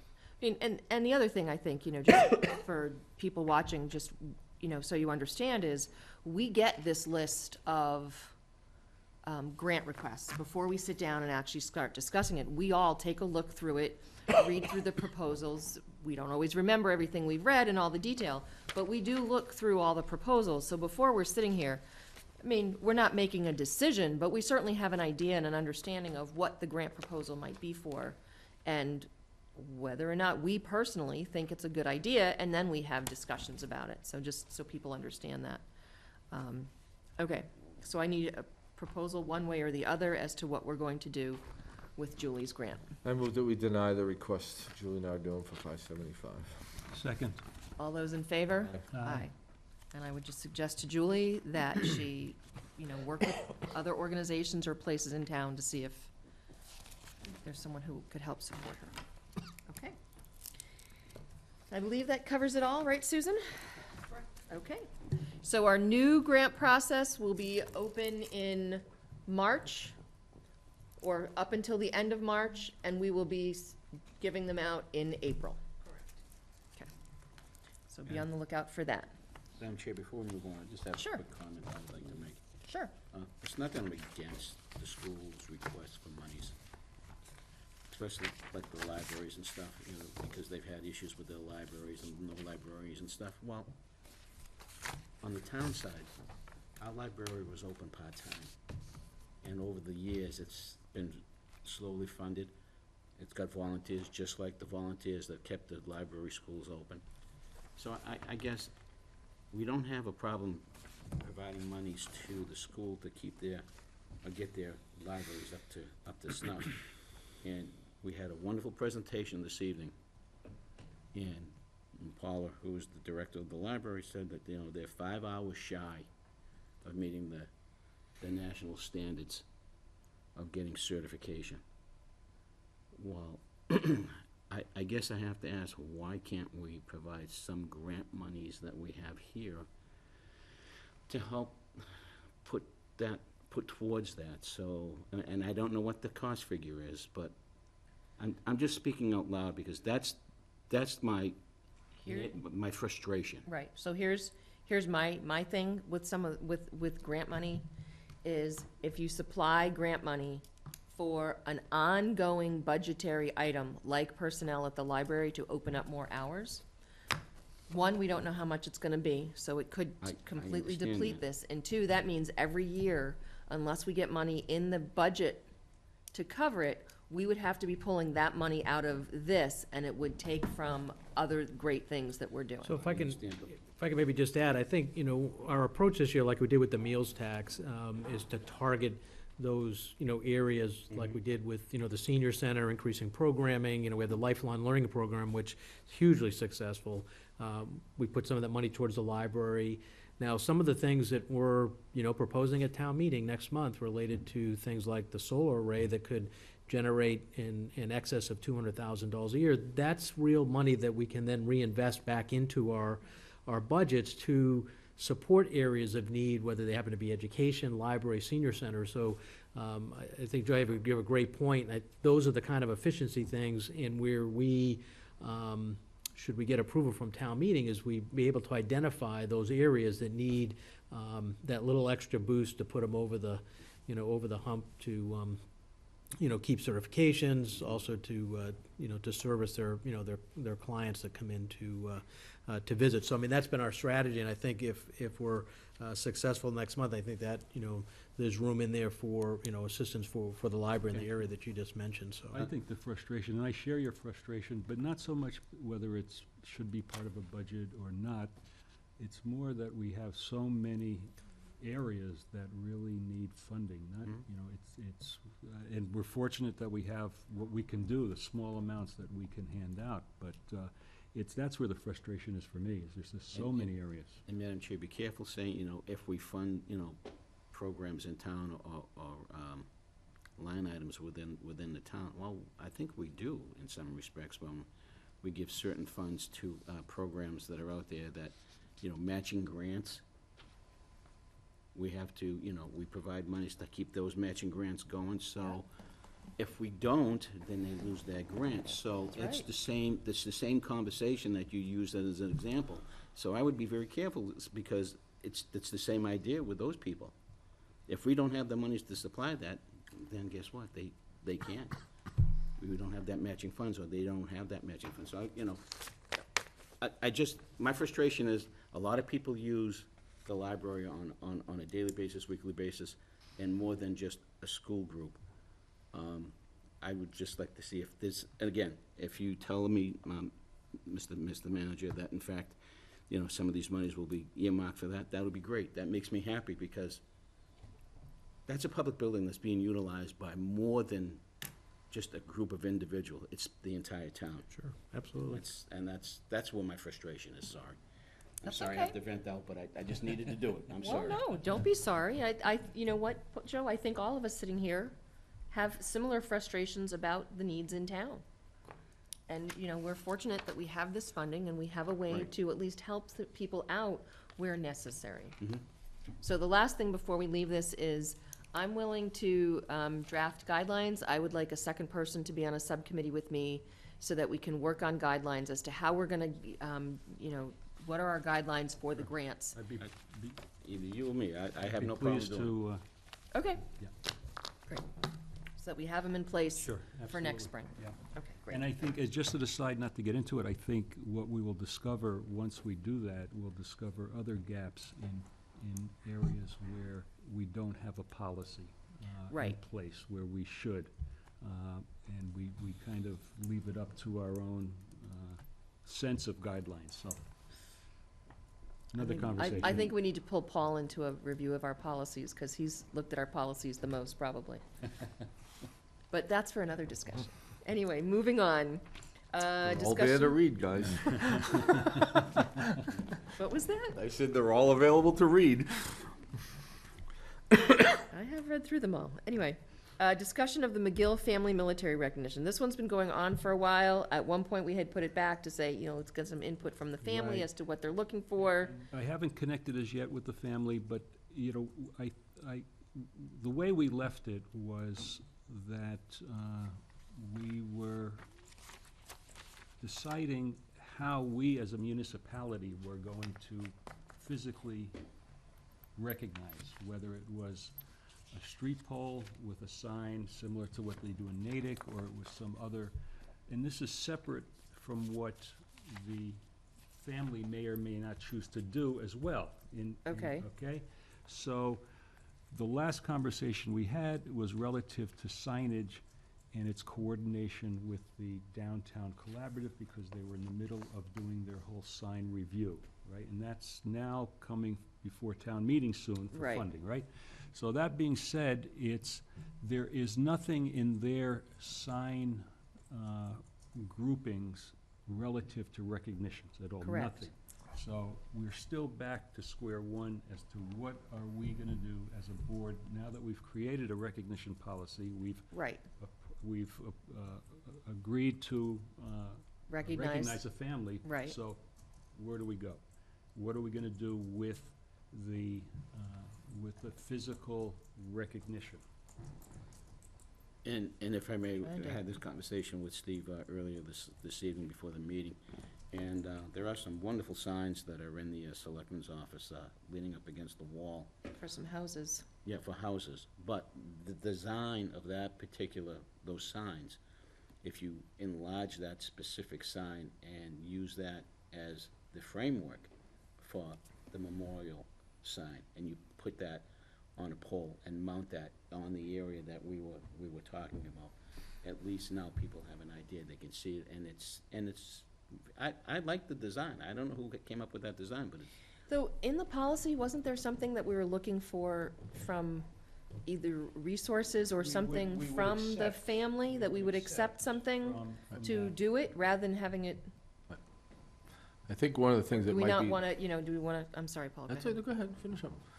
I think one of the things we might be lacking, we established a policy, we encourage donations for it, i.e., I don't think the town was gonna have the ability to pay for it. Right. And I think that was the way we kind of worded that in that way. But I think one of the things that might have been lacking in the policy is the type of recognition that's allowed. Some people might want a brass plaque in the garden. Some people might want something on a pole. Other things. So I think we could look at some of the things other communities do and maybe provide inside that policy as additional to it. These are the type of things that are allowed. So one might be, a pole with a sign on top, meeting this design criteria. Because you go to some of the towns, there's some really old ones that are just black with silver letters. But I think if we, within that policy, provided 2 or 3 or 4 types of recognition that was allowed. Somebody might want a rock with a little plaque on the rock.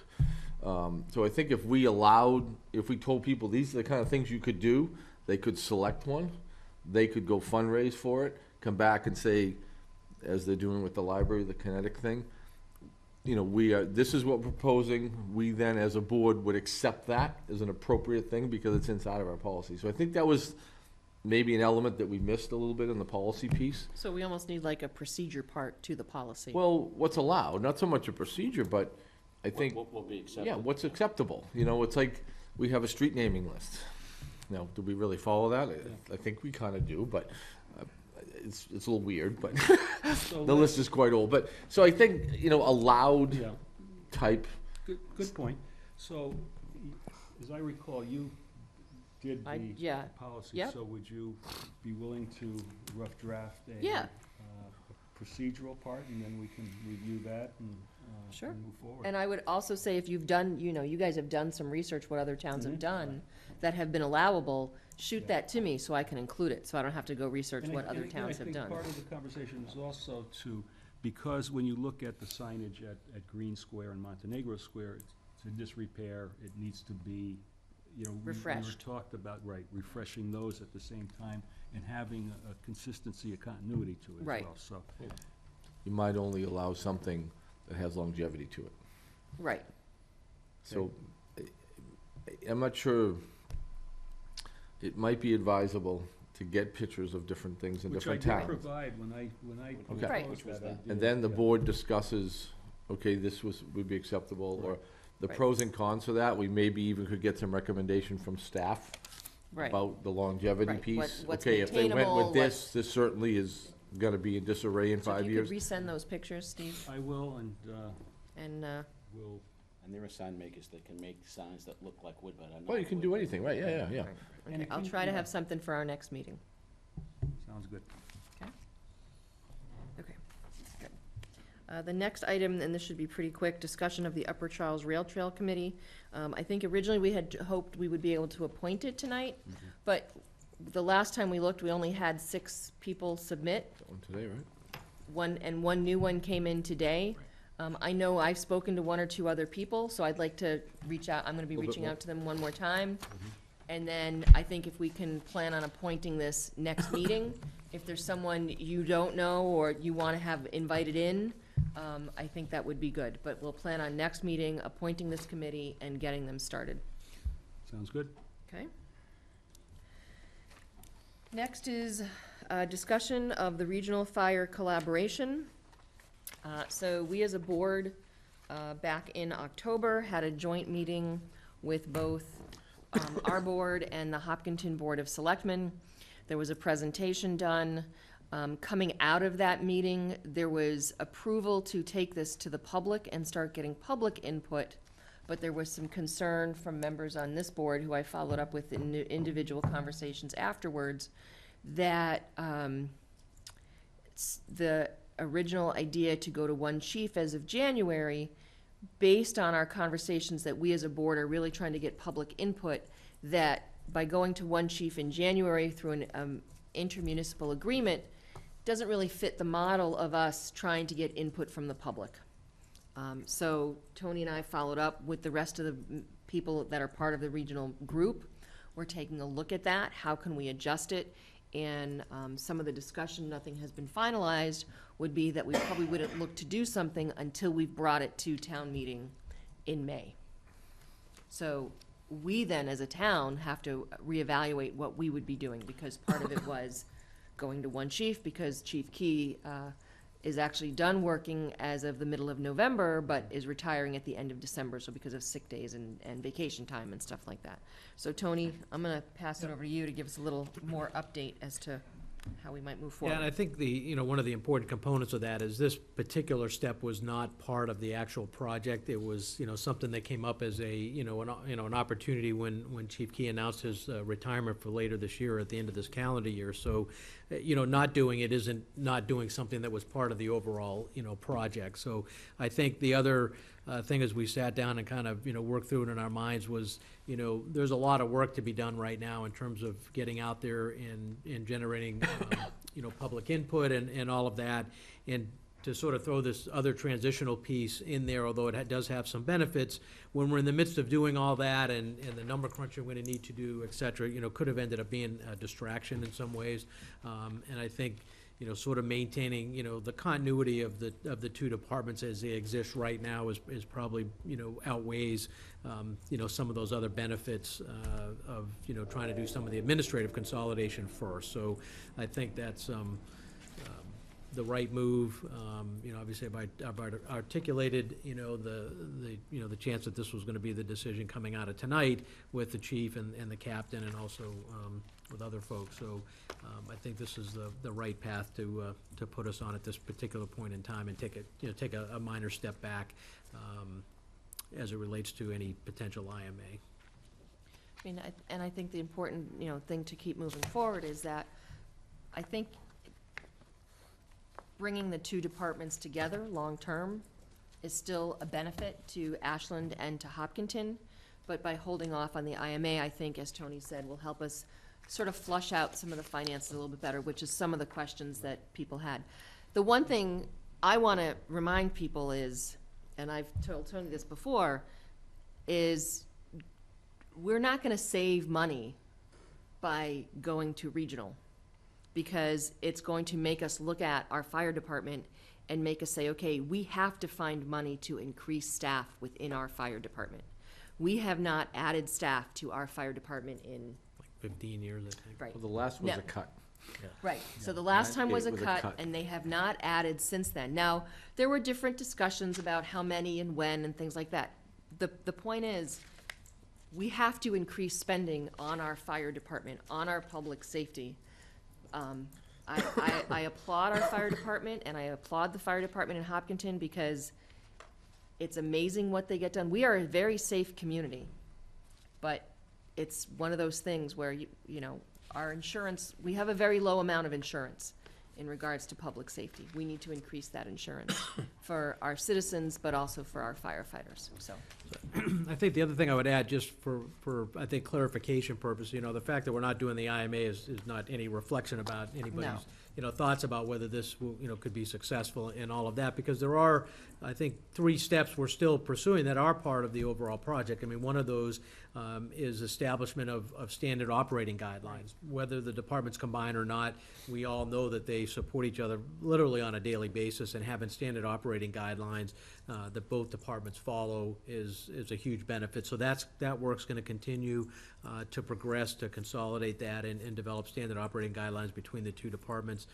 Secondly, we already do a lot of joint training through technical rescue and other activities that the two departments work on, again, pretty much on a regular basis. So that collaboration will still continue. And then I think it was agreed that the two, chiefs in both departments would, meet together on a regular basis just to get to know each other's, department, territory, all of that. They know it to a degree, obviously, already. So those are 3 things that are gonna continue to sort of run in the background while we're out there getting the public input, doing all the financial analysis that we all know that both boards of selectmen are in the community will be very interested in. Now that we sort of have an operational model that we've proposed, we can now actually start doing the more detailed work behind that in terms of the financial pieces and components to it, as well as capital, dispatch. Those are all other things that aren't part of the project, but we know if you were going to regionalize a department, you need to look at all those additional things as well. So we'll be working through all this. We have plenty of work to do, so the fact that we're not doing this just maybe takes actually a little bit of pressure off to Well, that was the focus. biggest takeaway, I think, for any of the selectmen sitting there, was just the financial unknowns, and how do you evaluate something without knowing, that component, and I thought there was some great conversation about, kind of efficiencies of scale, and, whether, the plan to have X number is that cast in stone, how do you assess that, so. Right. Yeah, now that we have that sort of model and the ramp up to that, we can actually now start applying mathematics to it really to sort that out. Any other questions or comments? And then the other fallback is you have to make sure that both towns agree to come up with the monies. Well, absolutely. Right. Because if one town decides to follow up and do something for capital equipment, and the other town says, no, we can't afford it, then you're right back to square one again. Correct, yeah. Right, but that's part of the whole governance model, is that both town meetings have to approve the budgets, both town meetings have to approve the capital expenditures. It's not, and if both towns don't, there is a plan then, if we have moved forward, to get back out of it. So all that is being looked at in the governance. Oh, yeah. As long as there's an exit, There is, it's part of the governance model. Paul? The meeting was great. It was a year later. I think the information was really good. Some of it was truly pie in the sky. It's hard when the cameras are rolling to always, you always try to say things nice and in good ways. It might be this just doesn't work. And I think that needs to be talked about a little bit. Everybody's like, oh, this definitely works. And those are all the nice things to say when the cameras are rolling. But you know what, it might not work. And there's a couple of things that concern me greatly here, and I like what I saw. I think the 78 boots on the ground, as I said that night, was a commitment of $250,000 a year permanently for 6 years consecutively by both communities. I don't see that happening, with all due respect. Well, no, it ramps up to the 78. It doesn't start. Well, I understand, but to get to the 78, which was in 2021, is a 6-year commitment of $250,000 per town per year, if you do the math, okay? And both towns have to commit to those dollars every year for 6 years. And, Hopkinton is in a little different financial situation than Ashland is, there's no doubt about it. And, I look at that as a very large challenge. It's certainly deserved and an appropriate thing to do, but the money has to be there. And I'm not as convinced that the money's there. The other thing I worry about is, we talk about going to the public, and there are, in my opinion, a tremendous amount of unanswered questions. And so what are we going to the public with? This presentation we had that maybe is even unattainable? And, the public, the information I feel that some might feel we're ready to go to the public with, in my opinion, is incredibly incomplete.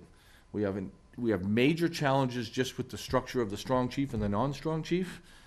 We have not, in my opinion, heard from the union. We say, the question was asked with the cameras rolling, what does the union think? I want to know what the union thinks, I think the union has agreed to have a meeting with the manager. I myself would like to go to that meeting because I want to hear from them myself as well. I want to hear honest, concerns, questions, and I understand people are very uneasy. Sometimes they're really nervous about change. But until we hear those things from our union, and I think Hopkinton hears directly from their union, and then we work through it. There's all kinds of collective bargaining challenges. How do you go to the public now? There's, in my opinion, probably 30 questions that need answering before we go to the public with any information. And I think that process needs to be executed long before we go to the people, in my opinion. Because some of it you cannot do until you know you're moving forward. Well, you can't do the collective bargaining until you know what you're bargaining into. But do you even know, sitting here today, from our union, the questions and concerns they've had, other than one representative sitting in the room? Do we know, as a town, those questions and concerns? We know some we of them. do. Well, we we know. Just starting. That process is just starting. No, we've had a number of them for a while. Things like, deployment, collective bargaining, working conditions, you know, those type of things. I mean, those have been out there for a while. The So I answer- would say, sitting here as a selectman, I've not seen that list. I've not seen those concerns. I understand some have, I have not. I don't know if these guys have. I've talked to, And I've talked to people too, but I've not seen a list. With all due respect, I've not seen a list. Well, we can certainly get that to you. And I think it's important, if we're gonna make a decision as selectmen to bring things forward to the town, I think we need to see all of that. And I'm not trying to be nasty here, and I'm not trying to be, but sometimes you know, take the dressing off it and really get to the nuts and bolts of it. And, you know, this is all a great concept, and I get all that. It would be great if it works. Some places in this country it does work. It's the first time in the Commonwealth of Mass it would be executed. And I think that's a pretty big challenge. And I just think there's a lot more to do. And in no disrespect, somebody made a comment to me, and it really kind of resonated with me. I've had some conversations with some people involved in this, and somebody said to me, just because people have put 2 years into this doesn't mean it's the right thing to do. And Paul, I've been sitting there, and I'm not saying it's the right thing to do because I've sat there for 2 years. I'm saying personally, and again, everyone has to have their opinion, and if you have questions and concerns, we will get those to you as much as we can. I'm saying that based on what I have seen and learned about the fire departments, both in Ashland and Hopkinton, the thing is, we're already doing half of this. The difference is we're two separate departments. The efficiencies that could happen by bringing them into one department, and I'll admit, there's very different cultures in the Ashland Fire Department and the Hopkinton Fire Department. It's one of the things we've seen as we're sitting there. So what's the fix for that? But that can't, well, it's not, it has to be discussion, you know, and it's Well, I not, can't. and I don't think it's just the fire department, I think it's town governments. Well, I You have a agree. you have a strong town manager, and you have a weak town manager that's run by the Board of Selectmen in another town. How do you get around those? Those are bigger well, concerns if than I they, have. if they, you know, my feeling is if the Board of Selectmen in Hopkinton is willing to support this, it's not necessarily our concern as to whether or not they can do it or not. I mean, that's for them, that's for their Board of Selectmen and their town management and their fire chief to have that discussion. And if they come back to us and say, you know what, as a Board of Selectmen in Hopkinton, we can't support this, okay, then it's done. But I personally can't be concerned as to whether or not their board, I mean, it's important that I understand that, but my job is to think about what is best for Ashland. I would ask that you let us know what your concerns are, and we will get you as much information as we can. And I know finance is one of them.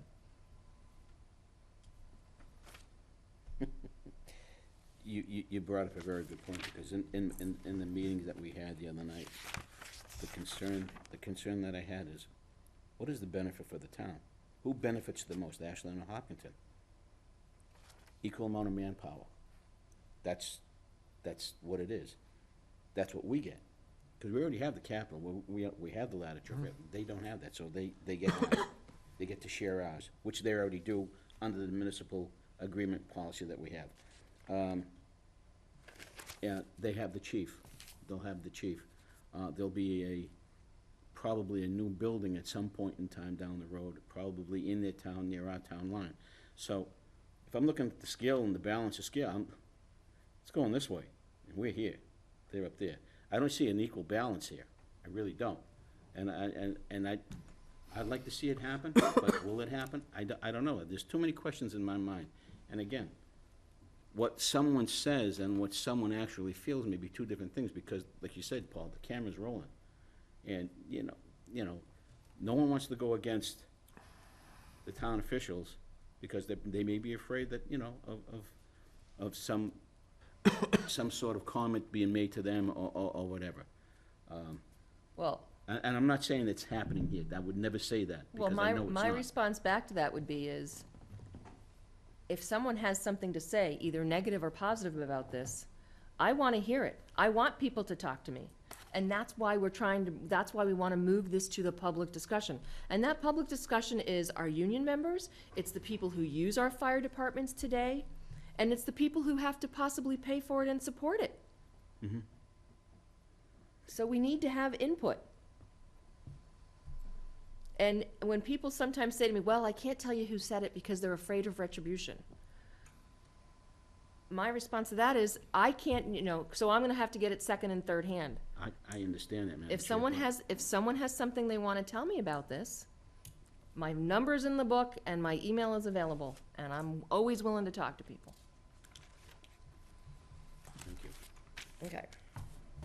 Thank you for bringing up those comments, Paul. Appreciate it. Last item in our old new business. Pancreatic Cancer Month request for a proclamation. Again, this is one of those, Gotta read that whole proclamation. I am not gonna read the whole proclamation at this time. We have all read it. It's a proclamation basically supporting, pancreatic cancer, making it this month. So, So do we need a motion? yes, please. Okay, I move Support what's written, that what we've the been- town of Ashland support a proclamation and declare the month of November Pancreatic Cancer Awareness Month in the town of Ashland, Massachusetts. Second that. All those in favor? Aye. Aye, And God bless those that are fighting it, that's for sure. yeah. Okay. Moving on, town manager reports, electrical vehicle grant.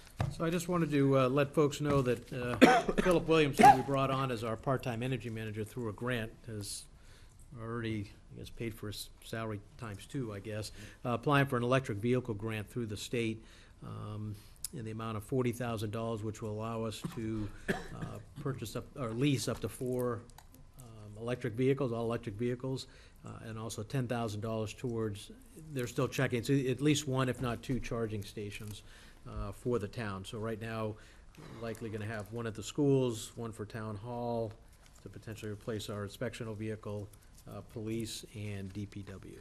So, unfortunately, they're not Teslas, but, so that's why I'm not getting one. Will the charging stations wouldn't be take a vote. available to the public? I would like to say yes, because I think it helps to promote. I don't know how many of these vehicles are out there for people to plug in, but. At the moment, not a whole Not- lot. not a whole lot, but yeah, I I know think- that the state had a grant program for public Right. charging stations. Yeah, yeah. I haven't seen them, so I don't know if they have locks on them or Right. whatever, but that'd be my preference if it's doable. Do we know how much the charging stations to install and have one? So if they're reasonable, maybe we could put one in the municipal parking lot. Well, they're giving us 2. I think we're gonna give us money to do 2 of them, which, that was one of my choices, was the municipal lot, and then the other one perhaps here at Town Hall. We haven't quite decided yet. Then I think they just wanna make sure that there is 2 in there versus 1. So, and if, if we find that there's reason to have more, I mean, we can figure out how I much that thought the costs. school was gonna take one of those. One No, of the schools- vehicles, one of Oh, the the- vehicles. One of the Yeah, cars. There's not enough for the charging, yeah, schools. there's not enough Okay. charging. There's only stations. 2 charging stations, Right. so one will probably be here at Town Hall, and then they're Okay. still Right. figuring out the second one. But the vehicles, one will go to the schools, one will come to the town, and then figure out the other ones. Well, you need a station where the car is. Right, okay. Have an auction. If I can get a motion to approve the. Move that we approve. Oh, no, we already have the Oh. grant. There's Oh, no- we're- there's no okay, vote so there's no required, vote, okay, Just a Just give notice. great. yeah. Part of the re- notice, good. reporting back. Thank you, Phil. Okay, town meeting prep update. So 2 things. One, just to get a brief update, and then just discuss warrant article assignments for the 18th. So everything's coming together. The warrant is just about wrapped up.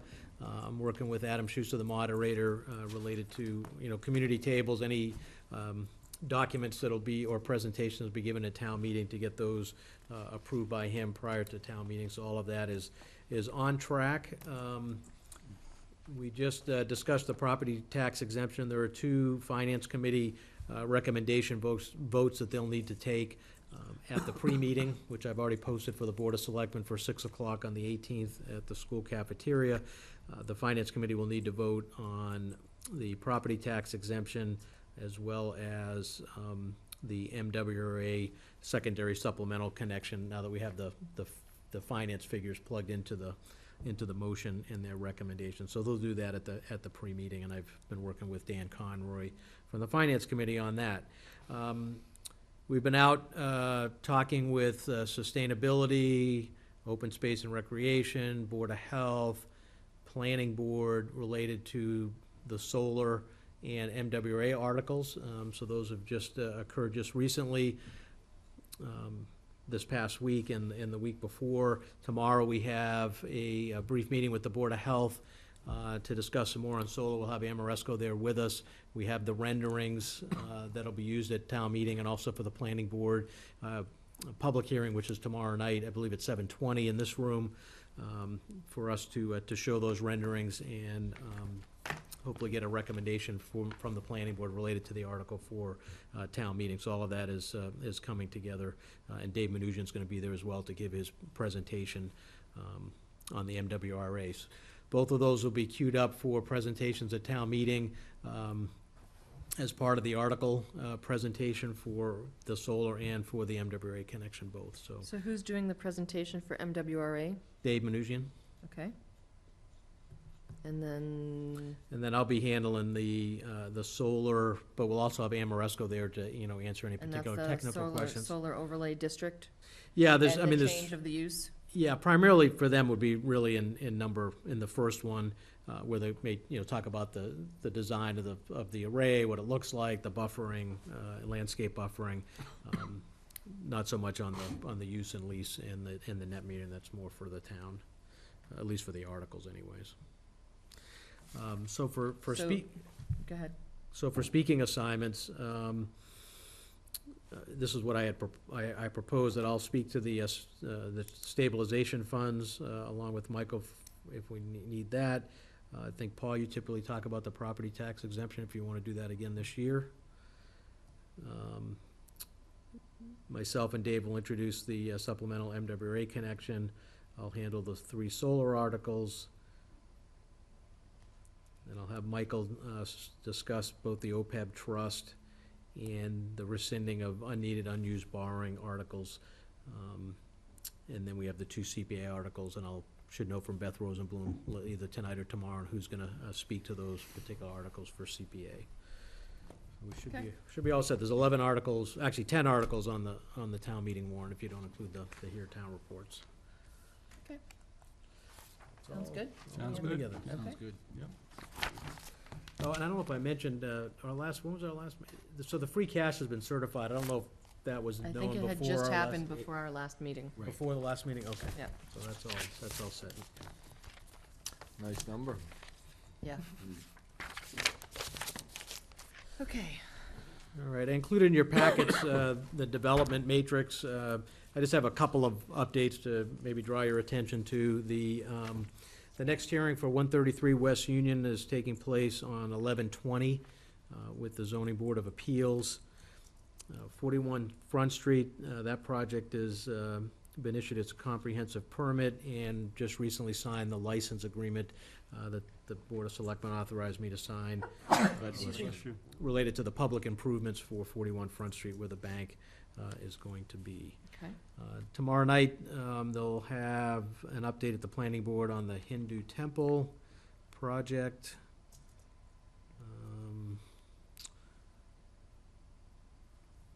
So let's see, what else do we have? As far as the project at 369 Pond Street, the assisted living facility, since I live across the street, I see the crane and the steels going up for that project, so that's moving along. Same with 250 West Union, the nursing home. I believe the last time I went by, they've started vertical construction as well on that project. Ashland Woods, which is the 40B in that same general area, is pretty much framed up, roofs on. They're moving They right may along probably now. get ready to get it weather tight here with doors and windows and so forth. So that's those. Dunkin' Donuts is open and operating. I've been by there a couple times just to kind of see how the traffic's going. I haven't really run into anything that was of any concern, at least the times that I went by, both at night and then early in the morning. Parking lot's a little tight, but other than that, it seems to be working out okay. Landscape it out nice. Yeah, it did. Yeah, it did. It's a nice looking building. So those are the updates that I had related to that, or any of these. Okay. Any questions on any of these? No? Okay.